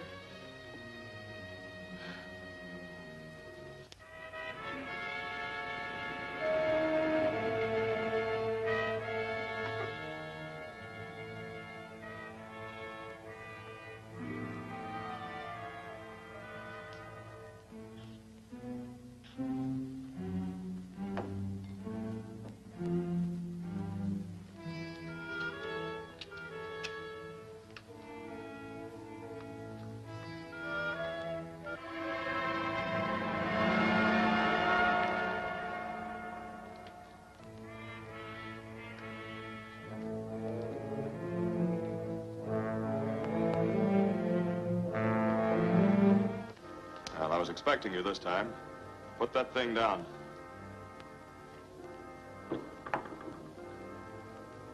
So the purple monsters finally made a mistake.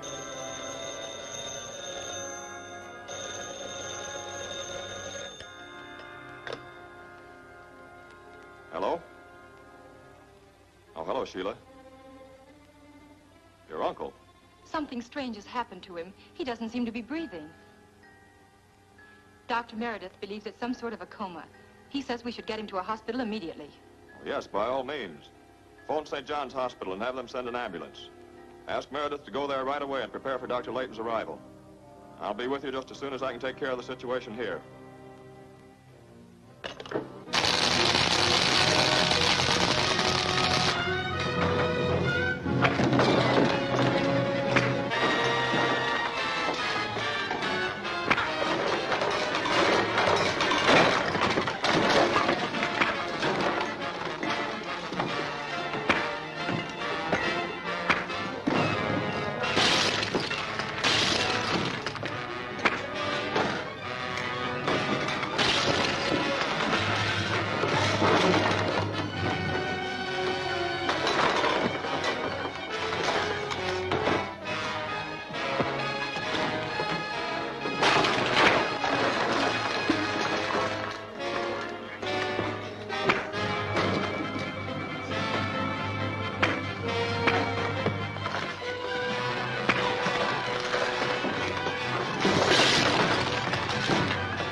My entire plan is in danger.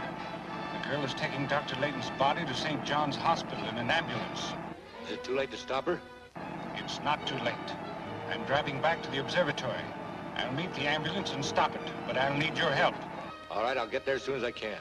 Good. Start at once.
Get away from that wheel.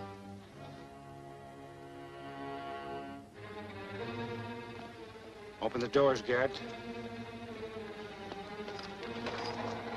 Step on, Miss Layton.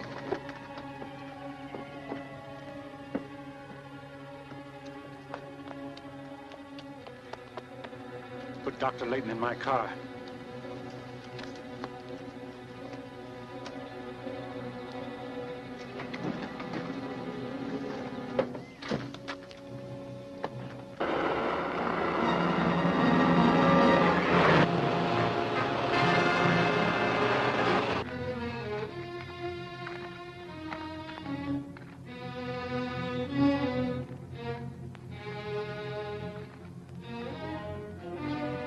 Go on!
Go on!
Foster and the girl may be here any moment. Get down to the cabin at once. Yes, sir.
Uncle Cyrus!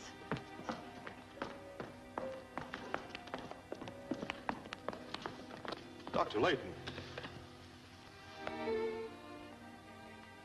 I was just trying to phone you. How on earth did you get here? The strangest thing happened. I fell asleep in my study, and next thing I knew, I was in the back of a moving car. And Garrett and the purple monster were in the front seat. Yes. And then what happened? The car slowed down a curve. I opened the door, jumped out, and fell in some bushes. I made my way back here in sort of a daze. That's all I remember. Well, don't try to talk now. We'll discuss the whole thing after you've had a good rest. Get him a glass of water, Sheila. Foster and Sheila swallowed my story hook, line, and sinker. And you have nothing to worry about. No, not as far as they're concerned. But I'm behind schedule with the jet plane. I'll have to explain my reasons to the Emperor.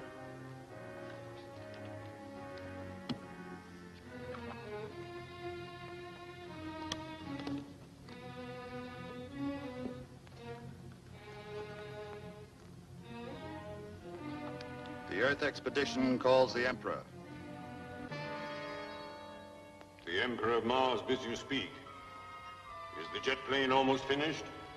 We're making good progress, Your Highness. But I have encountered many serious obstacles. Obstacles? What obstacles could possibly stop you? Second highest on Mars. Allow me to give Your Majesty a complete report. After landing on Earth, I contrived to be alone with Dr. Layton in his observatory, where he showed me the plans of his jet plane. Very ingenious, Doctor. I'm highly flattered, sir. This is really the greatest day of my life. Unfortunately for you, Doctor, it is also the last day of your life.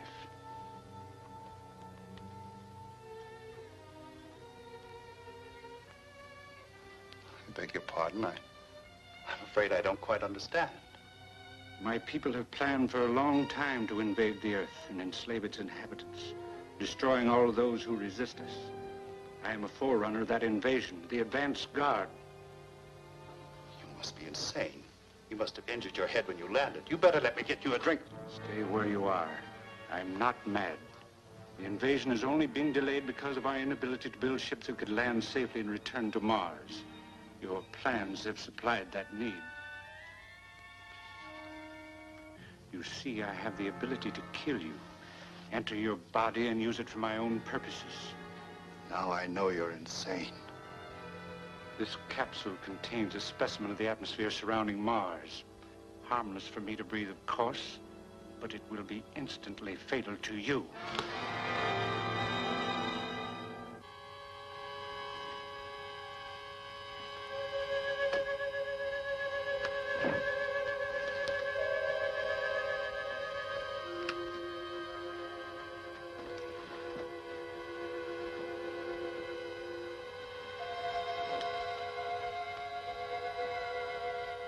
Having assumed his body, I was accepted by everybody as Dr. Layton.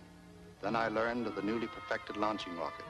I was about to secure this for our jet plane when I was interrupted by Craig Foster and forced to fight for my life.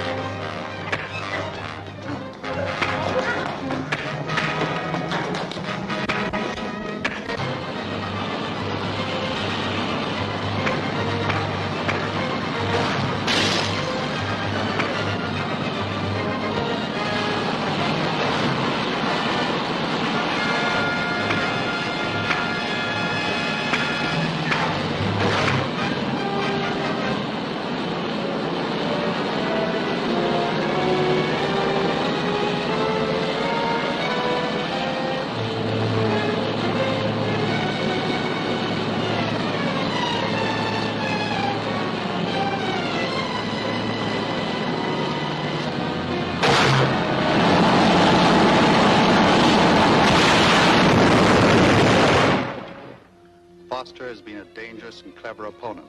On another occasion, he prevented Garrett from getting away with a valuable load of rocket fuel.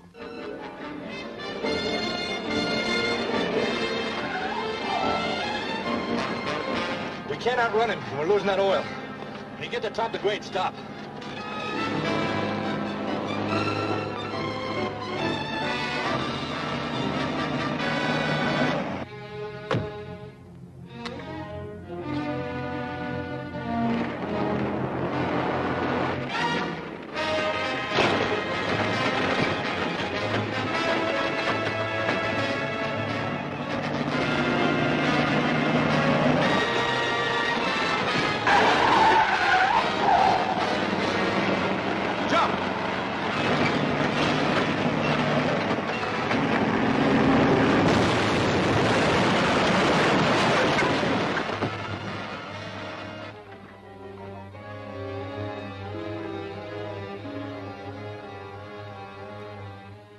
Your Highness can plainly see that even I have been seriously hindered by such difficulties. I can also see that this Foster person is endangering our plans. You must take steps to remove him at once. Your command is my law.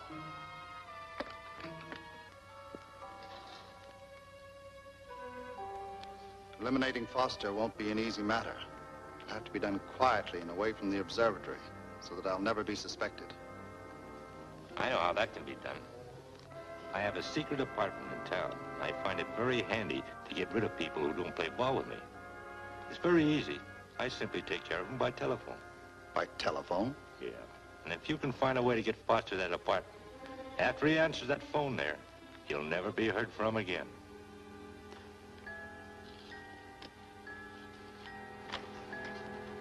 Well, hello, Doctor. I had to see you, Craig. You promised us that you'd go to bed and rest. Have a seat. Now, what's on your mind that's so important? I just remembered something I heard the Purple Monster tell Garrett when I was a prisoner in their car. Yes? They were planning to separate. And Garrett was to go to 362 Bond Street and wait in the first floor apartment for further orders. Then that may be their headquarters. Now, don't do anything rash, Craig. I'll be careful, but I am going to pay a visit to that Bond Street address.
We can be very grateful that you weren't killed, Craig.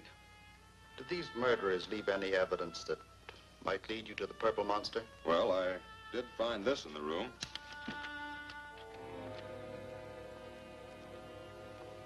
That's just a blank piece of paper. No, not entirely blank.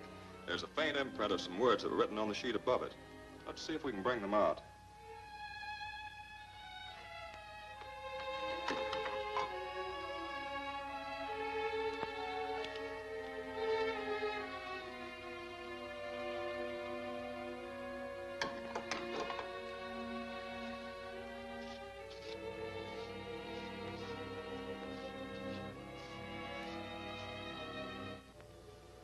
Benjamin. Well, that must be Professor Benjamin, the inventor of the atmospheric stabilizer. But why should these men be interested in Benjamin or his device? Well, if the Purple Monster is building a jet plane, he'll obviously need some sort of a stabilizer to regulate the atmosphere and air pressure in the control chamber. Possibly you're right, Craig. There's no doubt about it. I'm going to see Benjamin and warn him at once.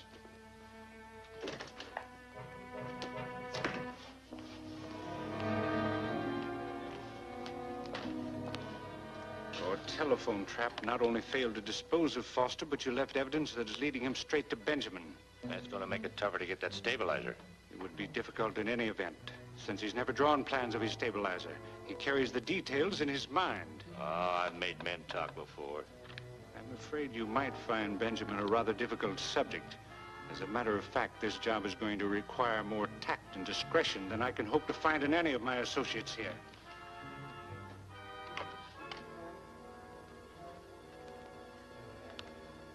Purple Monster calls the Emperor of Mars. The Emperor listens. Speak. I have encountered a problem, Your Highness, that is beyond the powers of my earthborn henchmen. I need my assistant, Marcia. Whatever you need, you shall have. Marcia will be dispatched immediately by X7. Are you making any progress on the jet plane? Excellent, Your Highness. The hour of Earth's conquest is near. You begin to understand my plan? I think I do. I'll calculate the exact time of Marcia's arrival, and we'll meet her at the same place I landed.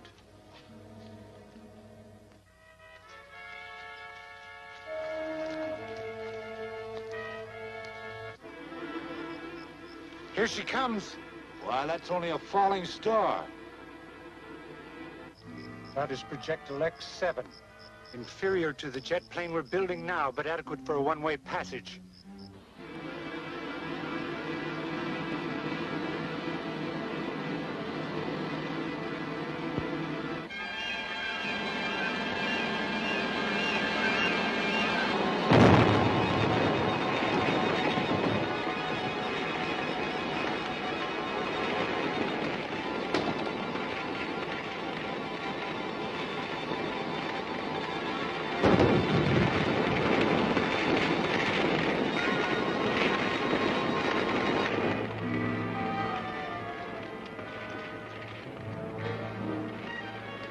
Welcome, Marcia. Thank you, Master. I've come to assist you. This is Garrett, my earthly assistant. I'm eager to hear my assignment. Very well, Marcia. A certain Professor Benjamin has invented an atmospheric stabilizer, which we need for the jet plane. He has a trusted woman assistant. Whose body and identity I shall assume. That is correct. As his secretary, you'll be able to secure the necessary information from the professor regarding the principles of his invention. One important part, the dimensional magnet, has already been completed. That you must find and seize. I understand. I'll take you to his workshop in the morning. I appreciate your concern, Craig, but I think it's a waste of time for you to stay here and guard me. The Purple Monster will stop at nothing, Professor Benjamin. Or your life may be in danger. I'm used to working with death at my elbow. Step into the alcove.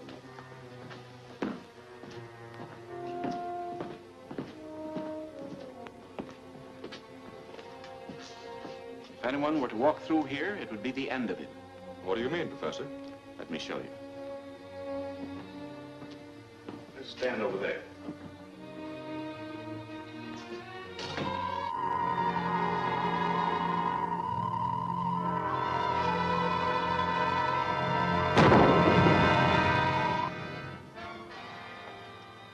Why, that's amazing. The same thing would happen to a man. To me. If I weren't careful. Well, nevertheless, don't underestimate the Purple Monster. I won't. Well, I'll leave you now, Professor. Well, why don't you have lunch with me before you go? My house is just across the yard. Well, thanks, I will. I'll be back in an hour, Helen. You'd better lock the doors. Very well, Professor.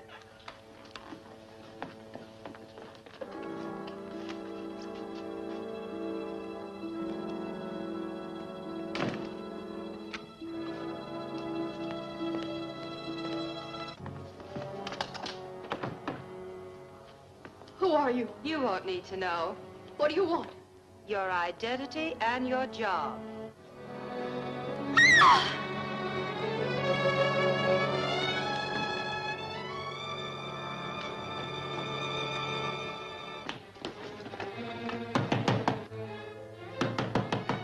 Helen! Helen! What happened? Helen, open the door. Break it down.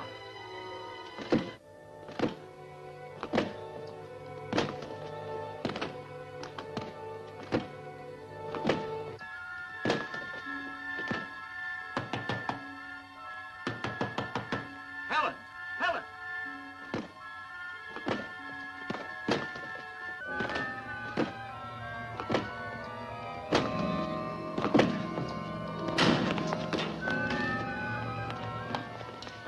It looks as if she's fainted.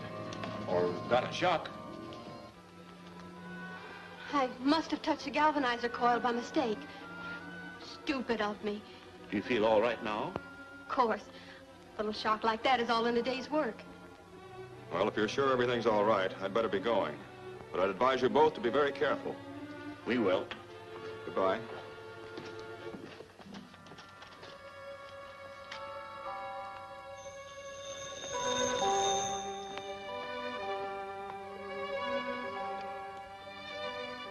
Hello? Yes, I'm alone. You can talk. I have all the data on the stabilizer, and I found the dimensional magnet. You can send Garrett to pick them up. No, the professor's at a conference. He won't be back for some time. Good. I'll send Garrett right away. Do you want me to remain here with the professor? It would look better if you did. Are you sure that no one suspects Helen is Marcia? No more than anyone suspects that Dr. Layton is the purple monster. Goodbye, Doctor.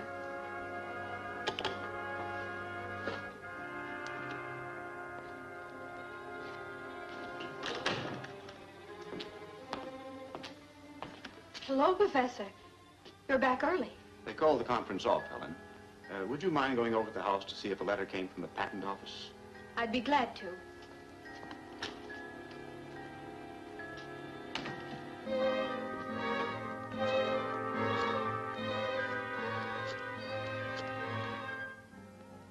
Hello, Craig?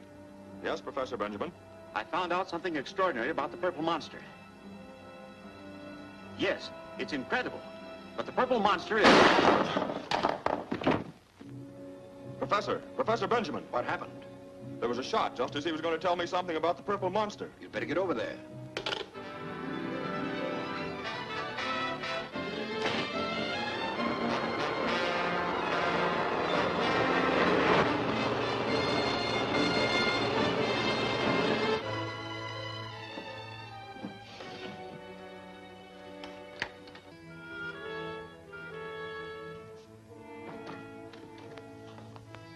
What happened to him?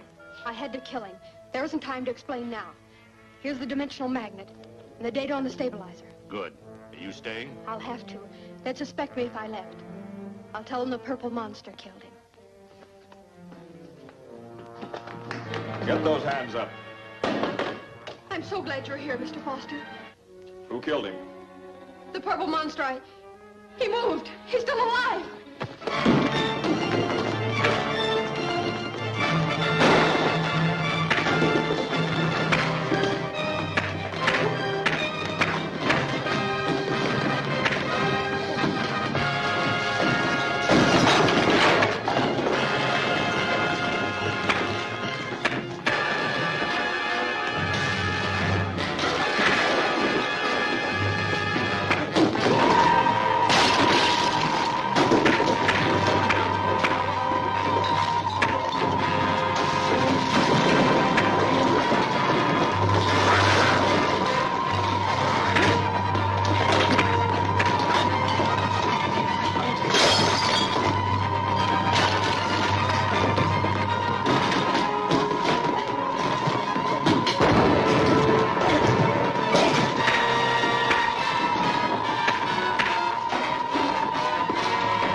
can be very grateful that you weren't killed, Craig. Did these murderers leave any evidence that might lead you to the Purple Monster? Well, I did find this in the room.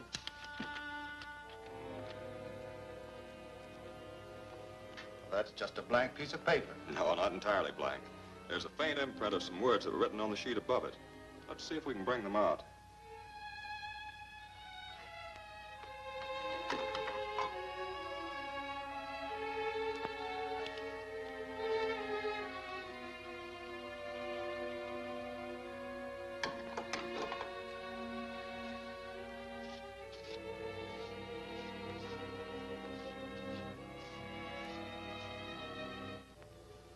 Benjamin. Well, that must be Professor Benjamin, the inventor of the atmospheric stabilizer. But why should these men be interested in Benjamin or his device? Well, if the Purple Monster is building a jet plane, he'll obviously need some sort of a stabilizer to regulate the atmosphere and air pressure in the control chamber. Possibly you're right, Craig. There's no doubt about it. I'm going to see Benjamin and warn him at once.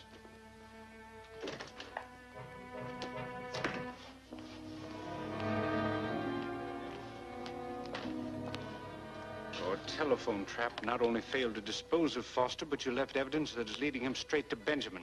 That's going to make it tougher to get that stabilizer. It would be difficult in any event, since he's never drawn plans of his stabilizer. He carries the details in his mind. Oh, I've made men talk before. I'm afraid you might find Benjamin a rather difficult subject. As a matter of fact, this job is going to require more tact and discretion than I can hope to find in any of my associates here.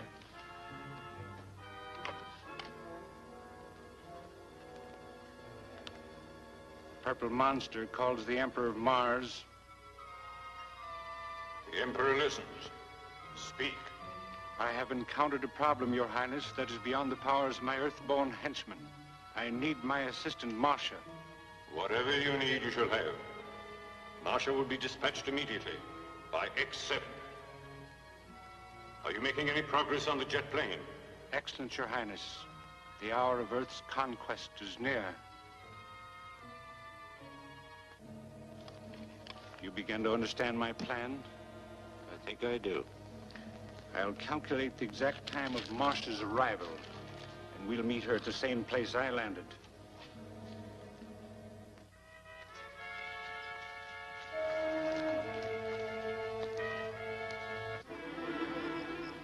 Here she comes. Why, that's only a falling star. That is projectile X7.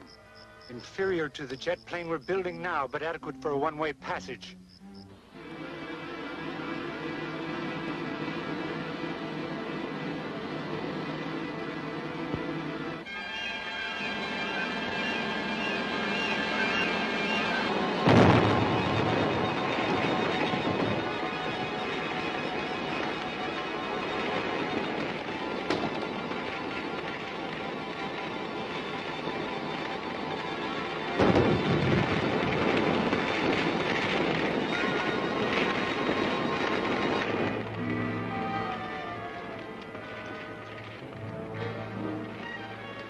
Welcome, Marcia. Thank you, Master. I've come to assist you. This is Garrett, my earthly assistant. I'm eager to hear my assignment. Very well, Marcia. A certain Professor Benjamin has invented an atmospheric stabilizer, which we need for the jet plane. He has a trusted woman assistant. Whose body and identity I shall assume. That is correct. As his secretary, you'll be able to secure the necessary information from the professor regarding the principles of his invention. One important part, the dimensional magnet, has already been completed. That you must find and seize. I understand. I'll take you to his workshop in the morning. I appreciate your concern, Craig, but I think it's a waste of time for you to stay here and guard me. The Purple Monster will stop at nothing, Professor Benjamin. Or your life may be in danger. I'm used to working with death at my elbow. Step into the alcove.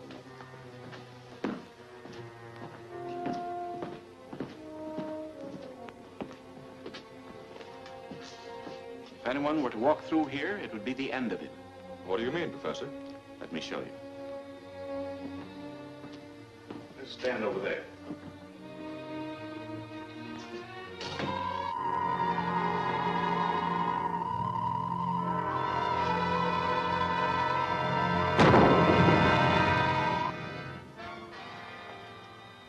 that's amazing.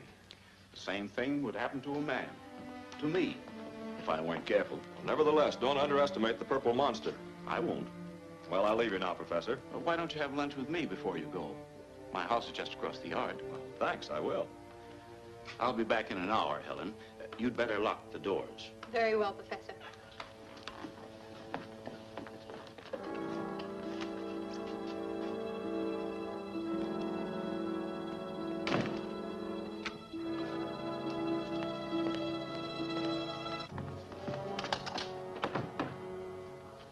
Who are you? You won't need to know. What do you want? Your identity and your job.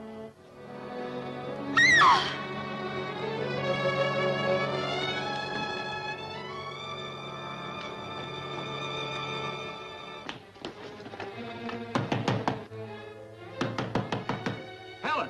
Helen! What happened? Helen, open the door. Break it down.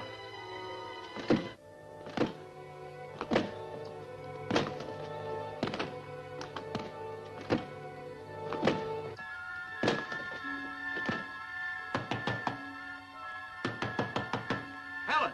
Helen!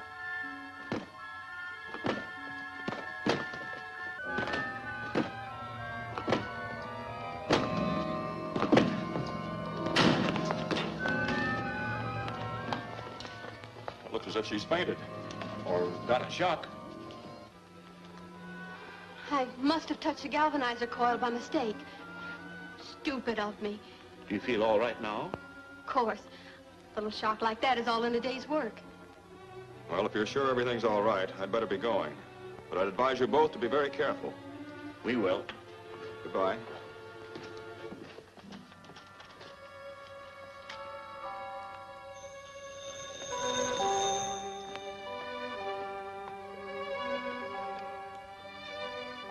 Hello? Yes, I'm alone. You can talk. I have all the data on the stabilizer, and I found the dimensional magnet. You can send Garrett to pick them up.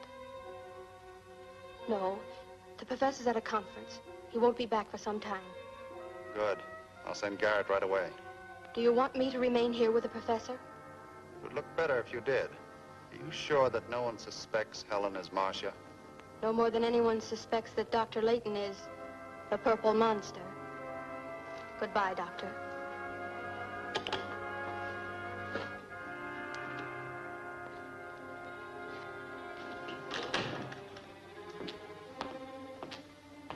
Hello, Professor. You're back early. They called the conference off, Helen. Would you mind going over to the house to see if a letter came from the patent office? I'd be glad to.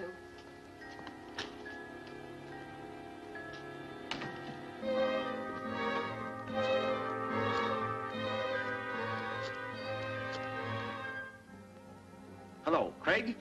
Yes, Professor Benjamin? I found out something extraordinary about the purple monster. Yes, it's incredible. But the purple monster is... Professor Benjamin. What happened? There was a shot just as he was going to tell me something about the purple monster. You'd better get over there.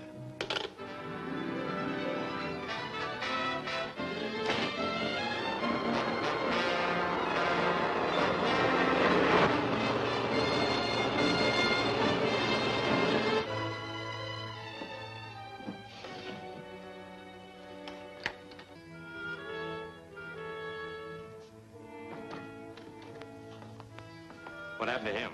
I had to kill him. There isn't time to explain now. Here's the dimensional magnet and the data on the stabilizer. Good. Are you staying? I'll have to. They'd suspect me if I left. I'll tell them the purple monster killed him. Get those hands up. I'm so glad you're here, Mr. Foster. Who killed him? The purple monster, he moved. He's still alive.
telephone Dr. Layton and tell him what happened while I tie up Garrett.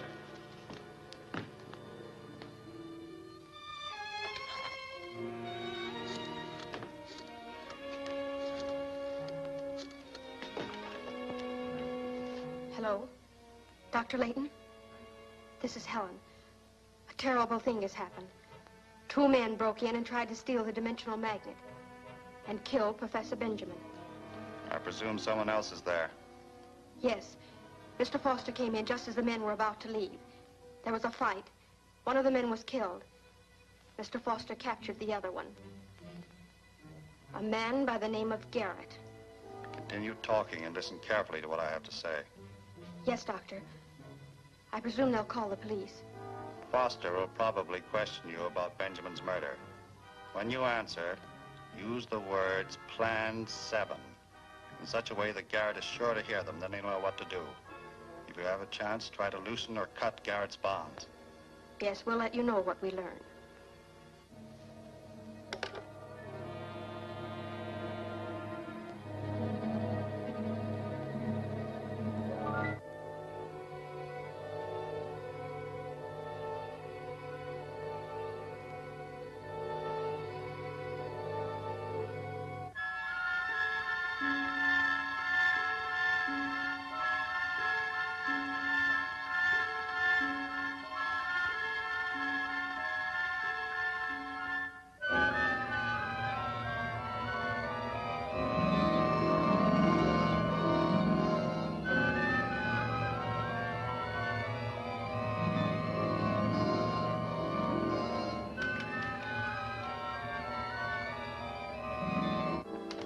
You'll burn for this job, Garrett. Helen here was an eyewitness.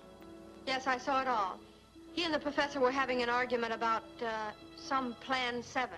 Plan 7? Sure, I killed him. It was orders from the Purple Monster. Who is this Purple Monster? If he had any other name, I've never heard it.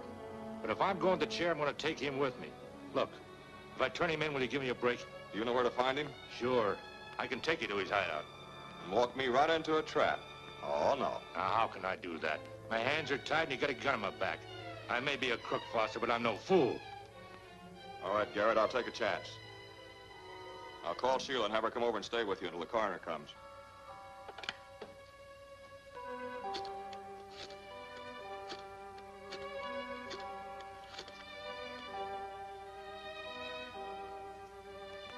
Hello, Sheila.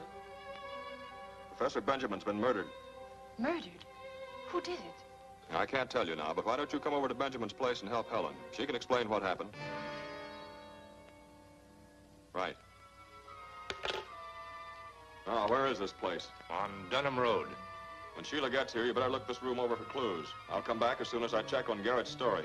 All right, Mr. Foster. I hope you find the Purple Monster. Let's get started.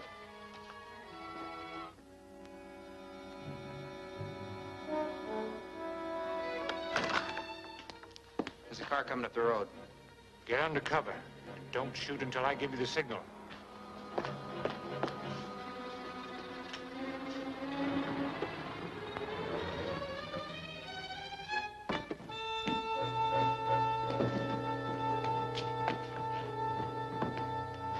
Remember, if there's any treachery, you won't live to go on trial.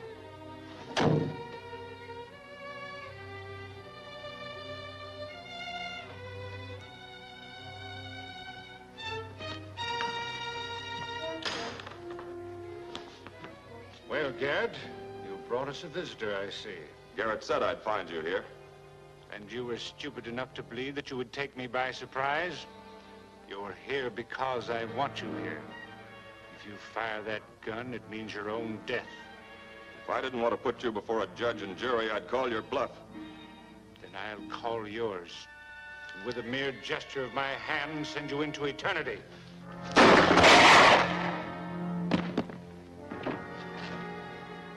This time, put both your hands up.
Hello?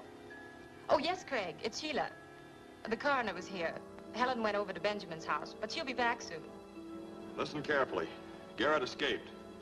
The rope I tied him with had been cut, and I believe Helen did it. She's the only one that had the opportunity. Watch her very carefully. I'll get there as quickly as I can. All right.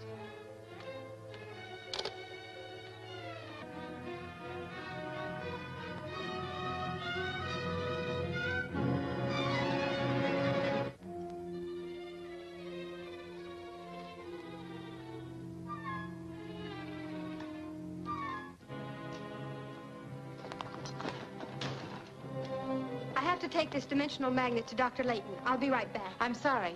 You'll have to wait here until Mr. Foster returns. What do you mean?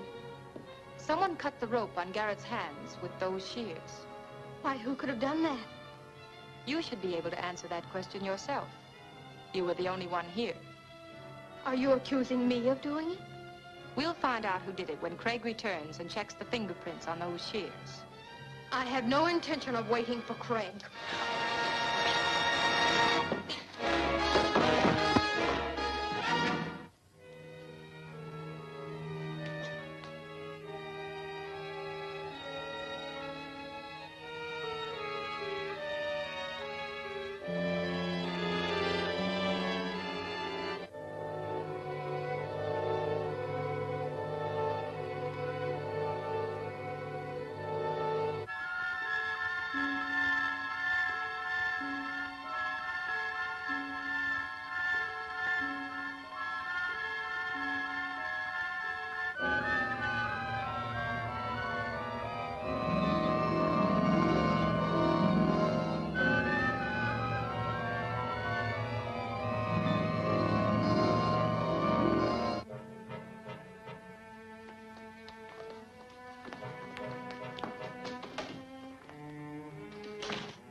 managed to save myself, but that strange girl was killed. You poor child. You survived another terrible experience. Are you sure that she left no clue behind? Anything that might tell us who she was or where she came from? There was only one thing that might help us, Uncle Cyrus. I noticed that the girl was wearing a very unusual medallion on her belt. It came off during the struggle, and I think it fell over the cliff. Does Craig know about this? Yes. I'm picking him up at Stewart's office, and we're driving out to the cliff to look for it. That's an excellent idea. The medallion might prove to be important evidence. We'll do our best to find it.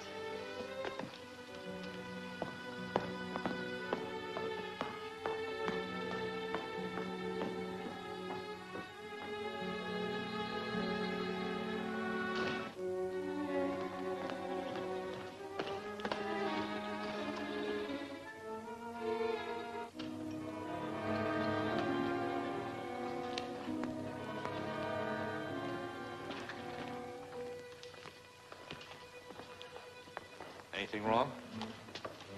Sheila told me she saw Marcia's transformation from Helen's body. Marcia's dead, so how can that hurt us?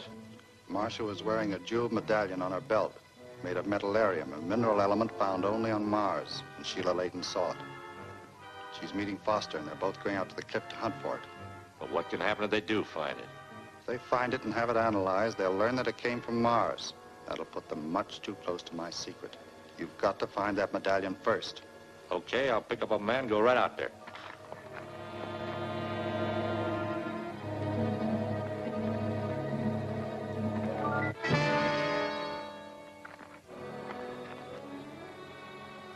Here it is. Good work. Come on up here.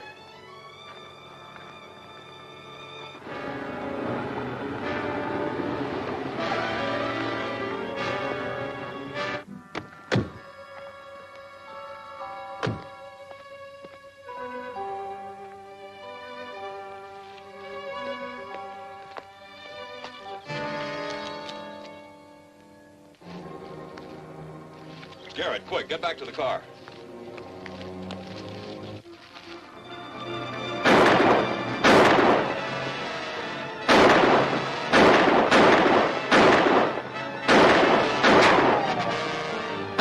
Try and get away, Mears.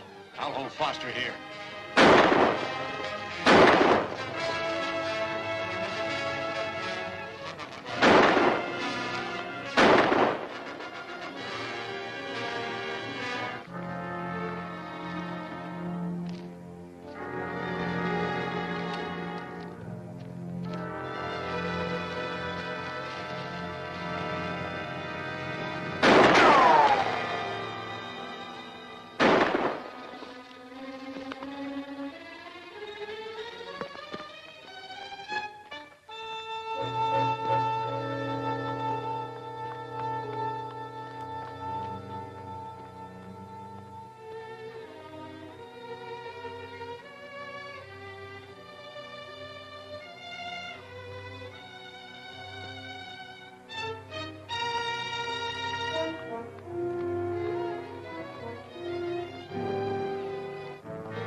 All right, lady. Get out.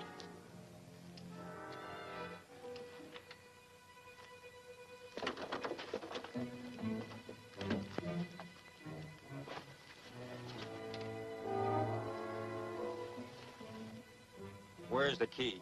It was there a minute ago. Well, it's not here now. Hand it over. I tell you, I haven't got it.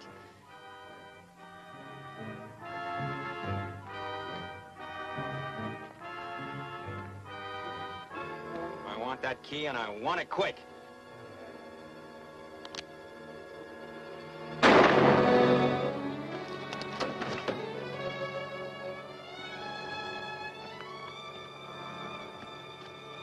They tried to take our car, but I hid the key. Good work, Sheila. But unfortunately, Garrett got away, and he probably has the medallion. Either Garrett or this fellow here. We'll find out.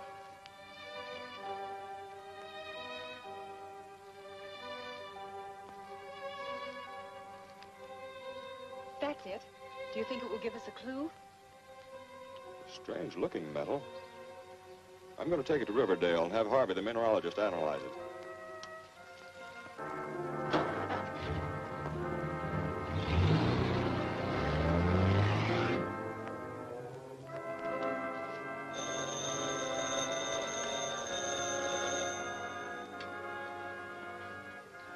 Hello?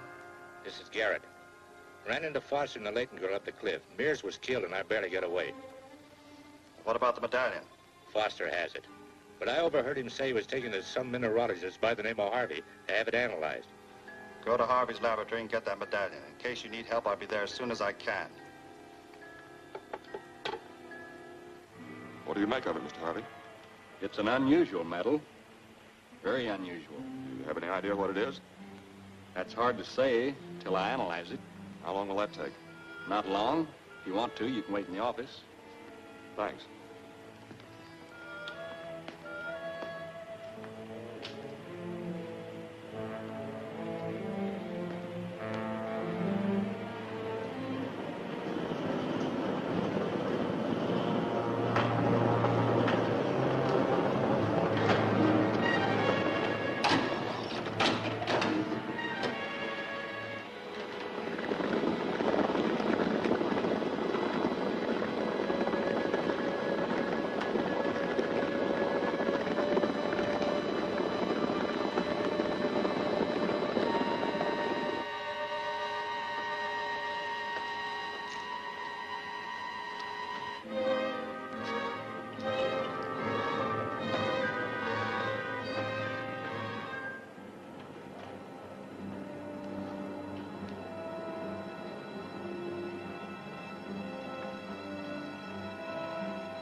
Your name Harvey? Why, yes. Somebody bring you a medallion to have analyzed a while ago. That's right. He... Skip the details. Let me have that medallion. Come on, be quick about it. Do you have any authority for such a request? Yeah, this. Now hand it over.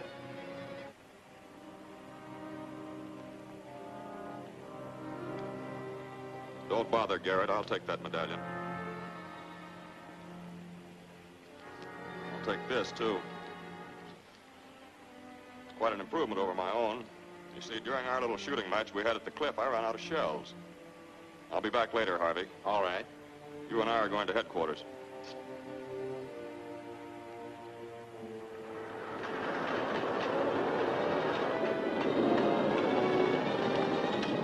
Well, Foster.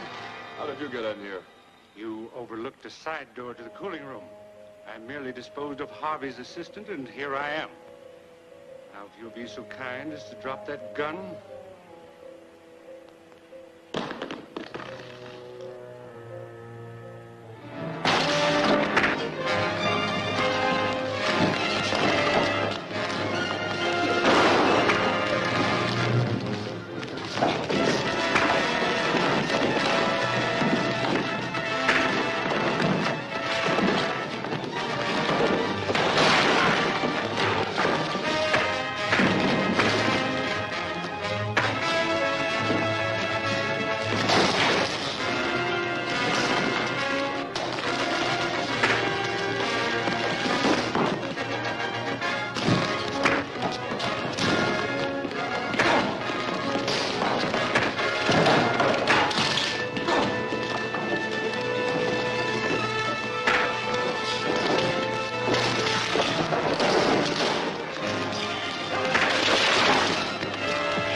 I managed to save myself, but that strange girl was killed.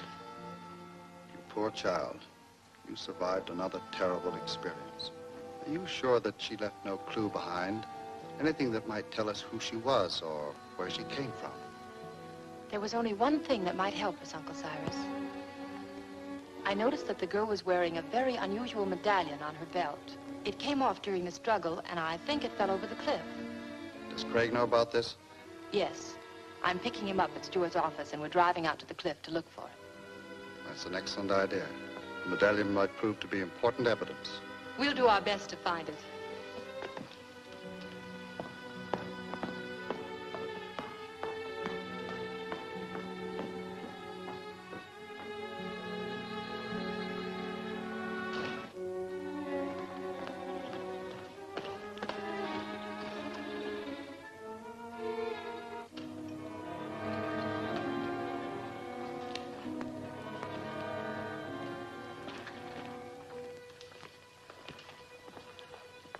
Anything wrong?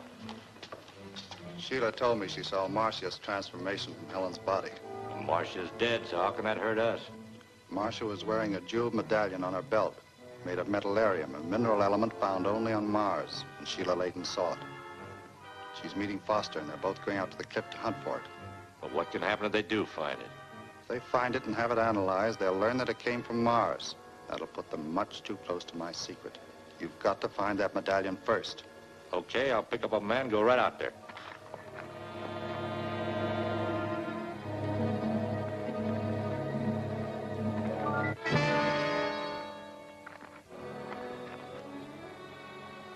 Here it is. Good work. Come on up here.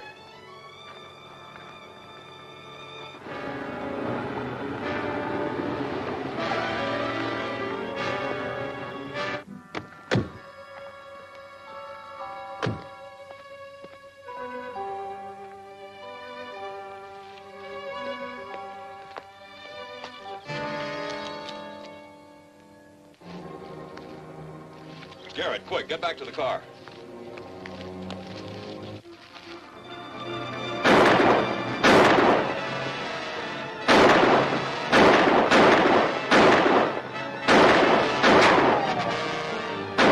Try and get away, Mears. I'll hold Foster here.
All right, lady. Get out.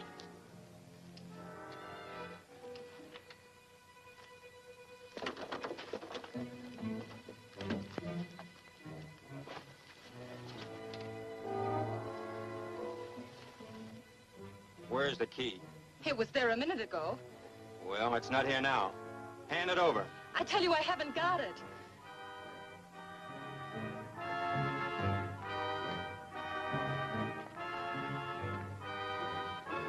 I want that key, and I want it quick.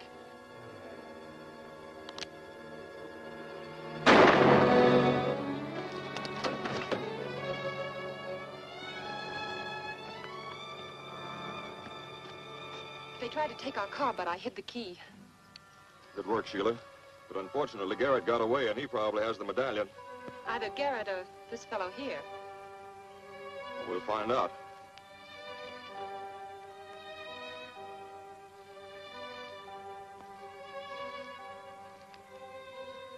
that's it.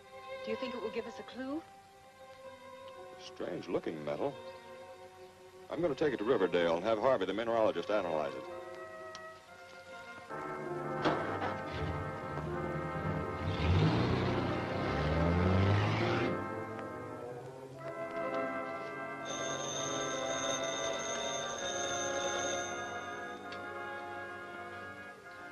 Hello?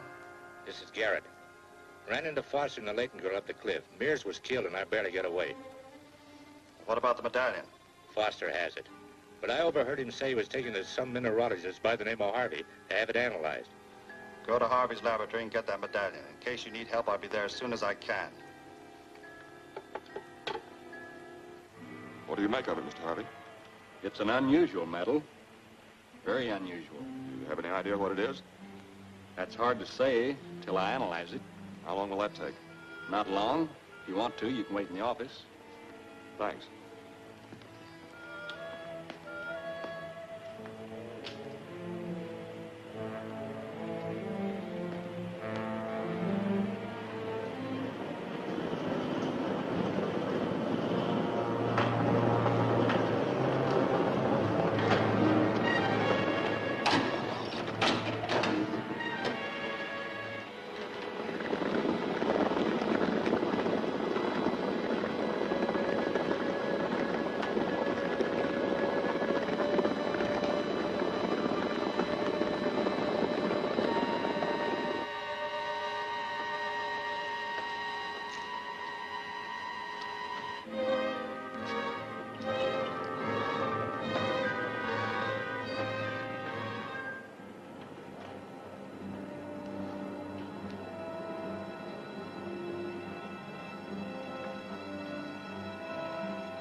Your name Harvey?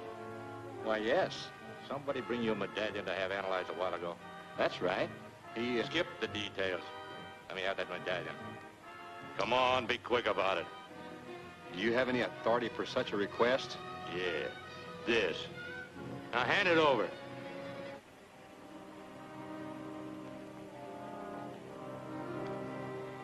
Don't bother, Garrett. I'll take that medallion. I'll take this, too. It's quite an improvement over my own. You see, during our little shooting match we had at the cliff, I ran out of shells. I'll be back later, Harvey. All right. You and I are going to headquarters.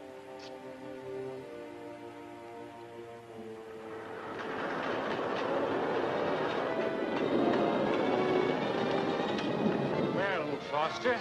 How did you get in here? You overlooked a side door to the cooling room. I merely disposed of Harvey's assistant, and here I am. Now, if you'll be so kind as to drop that gun.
Harvey find out what the metal was in that medallion?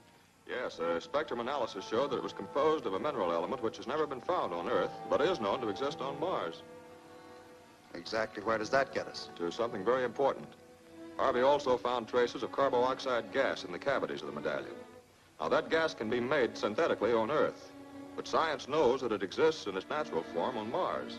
Well, that may be true, but after all, it's only a theory. Nobody from the Earth has ever been to Mars.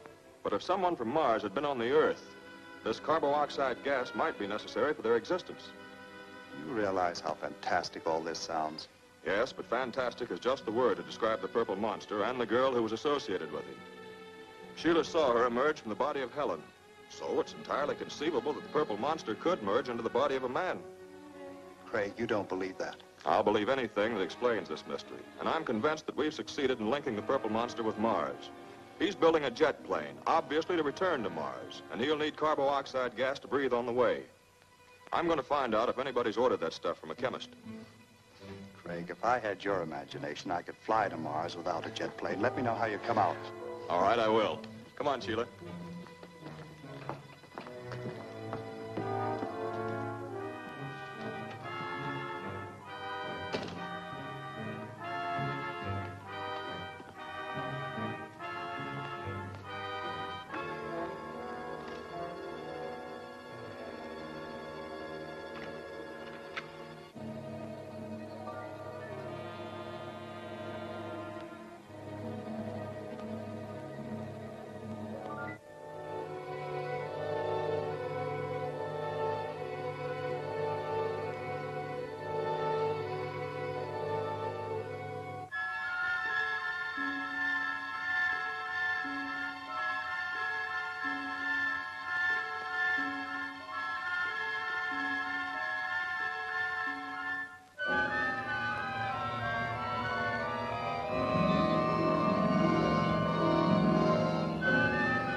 How are you getting along with the loading? Fine. We're almost ready for your final inspection. And I'm picking up the last truckload of carboxide this afternoon. That's good, because we may have to take off a little sooner than I had planned. Foster had Marsh's medallion analyzed, and now he knows about the gas. He also made some rather shrewd guesses about my origin. Fortunately, we're making the carboxide in our own plant, so his investigations won't lead him very far. I see. You don't know of any other firm that might make carboxide? All right, thank you. Well, that's the last of them. Nobody makes this stuff. Most of them never even heard of it.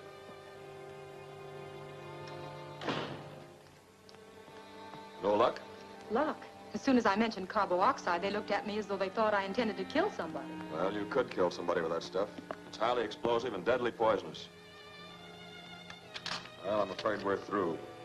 World Chemical was our last chance. Incidentally, they did mention that the only unusual customer they had was some outfit that bought empty gas containers. Empty gas containers? Who was it? I didn't ask, but whoever they are, they're picking up a load this afternoon. Well, it's a long shot, but I'm going out there and look them over. If I learn anything, I'll call you at the observatory.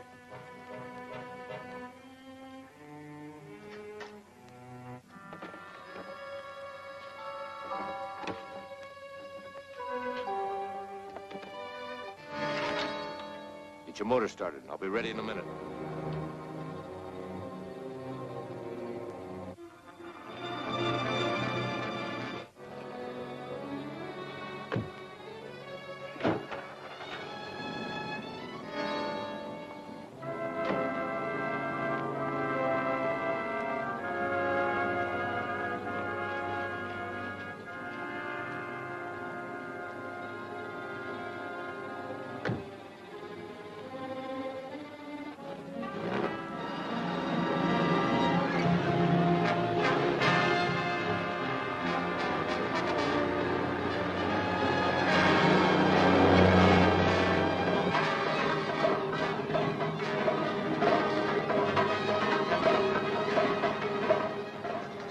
containers are coming loose. Keep going. I'll go back and fix them.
Fix them? Yeah. Guess who was back there? Foster. Foster? Yeah, and I knocked him under the trailer. He's not gonna bother us anymore. Craig thought he'd better find out who was buying those empty gas containers. And you haven't heard from him since? No, he was to call here if he learned anything. Well, make yourself at home, my dear, and if you'll excuse me, I'll go on with my work. Go right ahead, Uncle Cyrus. I'll stay here and wait for his call.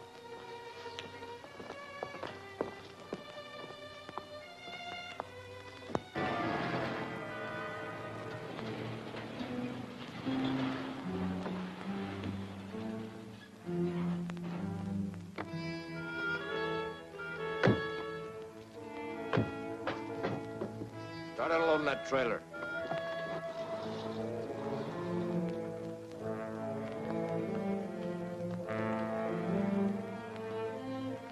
Boss wants you to phone him as soon as you get in.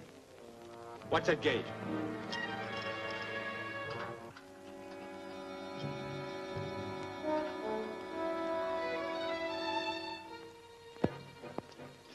Thanks, Garrett. Don't thank me. Keep your eyes open.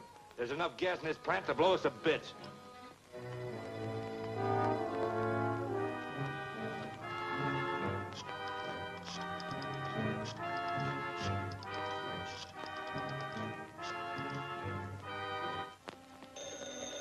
I'll get it. Dr. Layton speaking. This is Garrett. Do you want me? Oh, yes. So glad you called. Before you go any further with your experiment, I want to warn you again to be careful. You can't afford to have strangers learn anything of our process. I get it. You can't say anything right now. What are you worrying about, Foster? Well, you can forget about Foster. He climbed aboard the truck and I took care of him.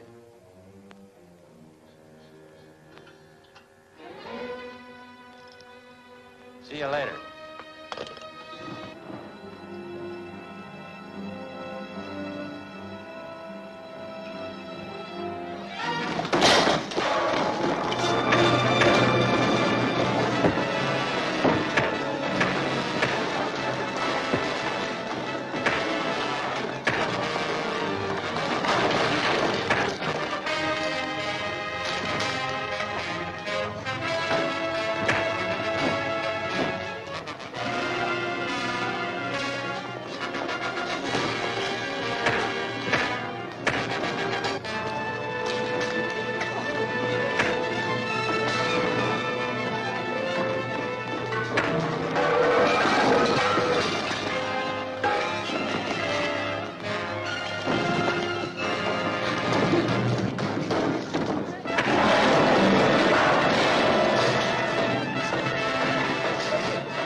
out the number he called.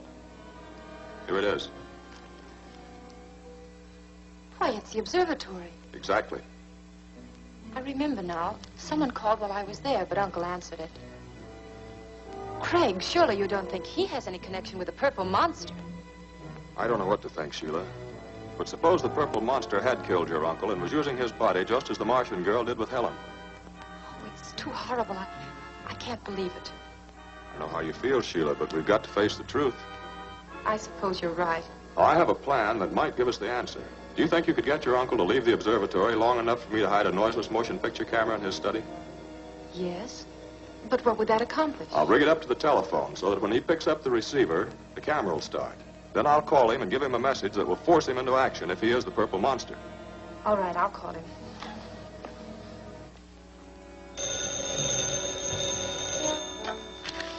Yes? Oh, hello, Sheila. Uncle Cyrus, can you come over immediately? Mr. Stewart has some papers that need your signature. Well, can't they wait? I'm terribly busy. Oh, very well. I'll be there shortly. He'll be right over. Good. I'll get the camera and hook it up. Keep him here as long as possible.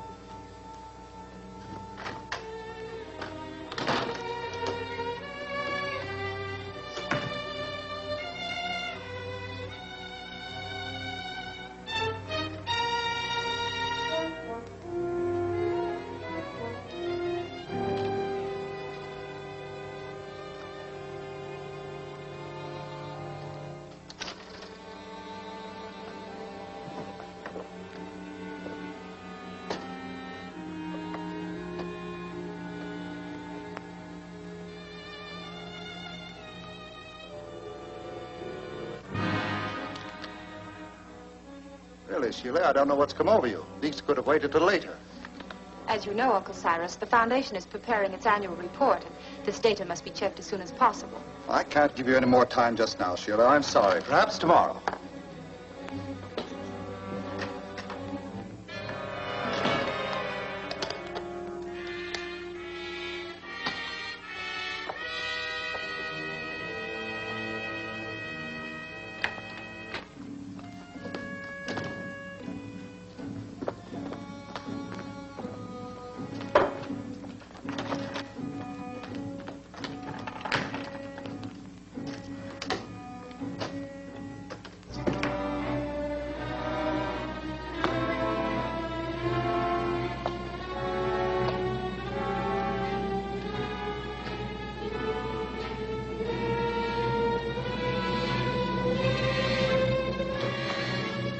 I've been so worried, Craig. I kept him here as long as I could. Everything's all set. I got out just one jump ahead of him.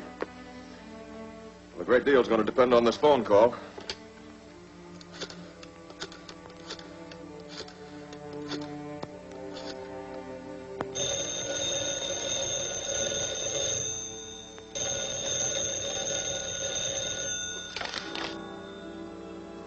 Dr. Layton speaking. You sure of what you're saying? I've just discovered the Purple Monster is using the observatory for a hideout. Positive. I'm coming over with a squad of men from headquarters and make a thorough search of the place. This is all very upsetting, Craig. Hadn't you better come down here alone and talk things over with me? Oh, there's nothing to worry about. The sooner the police take over, the safer we'll all be.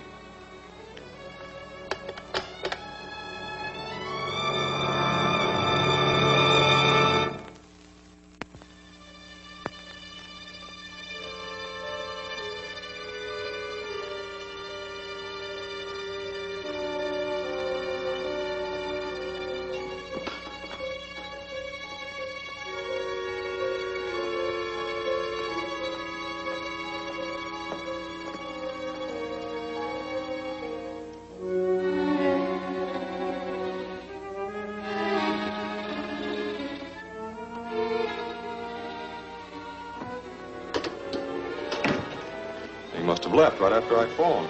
Let's check the camera.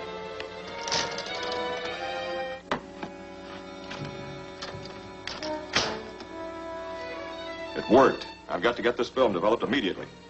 Uncle has a developing outfit in the document basement. Fine. Suppose you go down and get the equipment ready while I unload the film.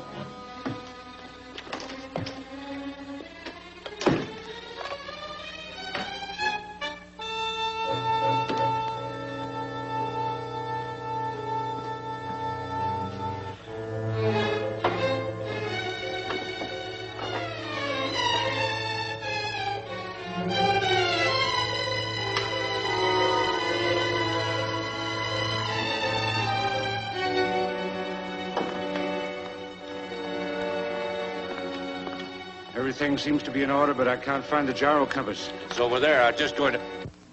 Someone's using the secret entrance.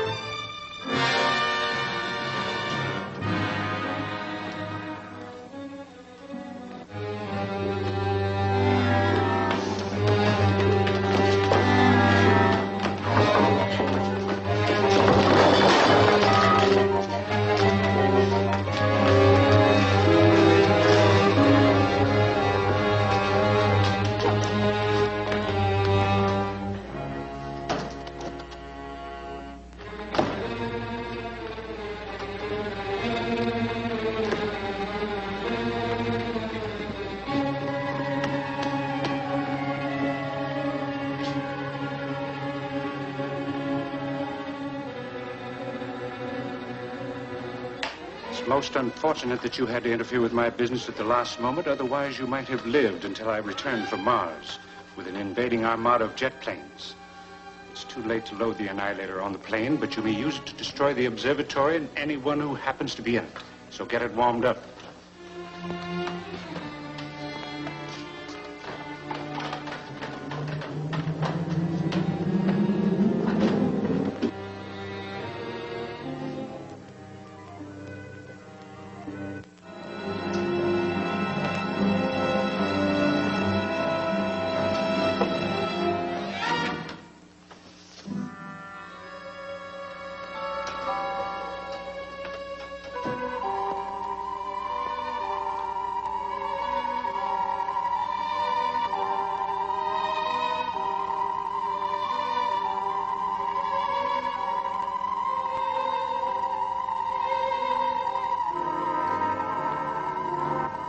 All right, Garrett, get away from there.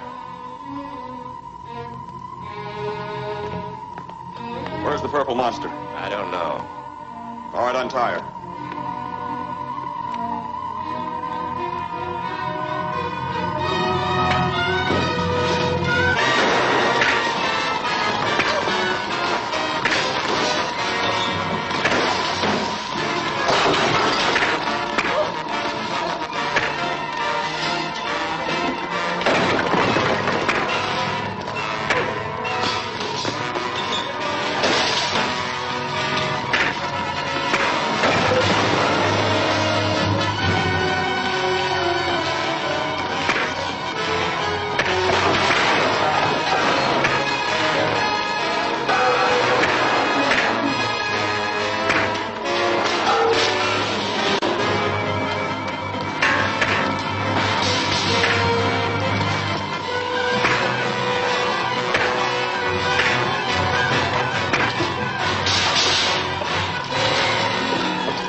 Well, Inspector, what do you think about it?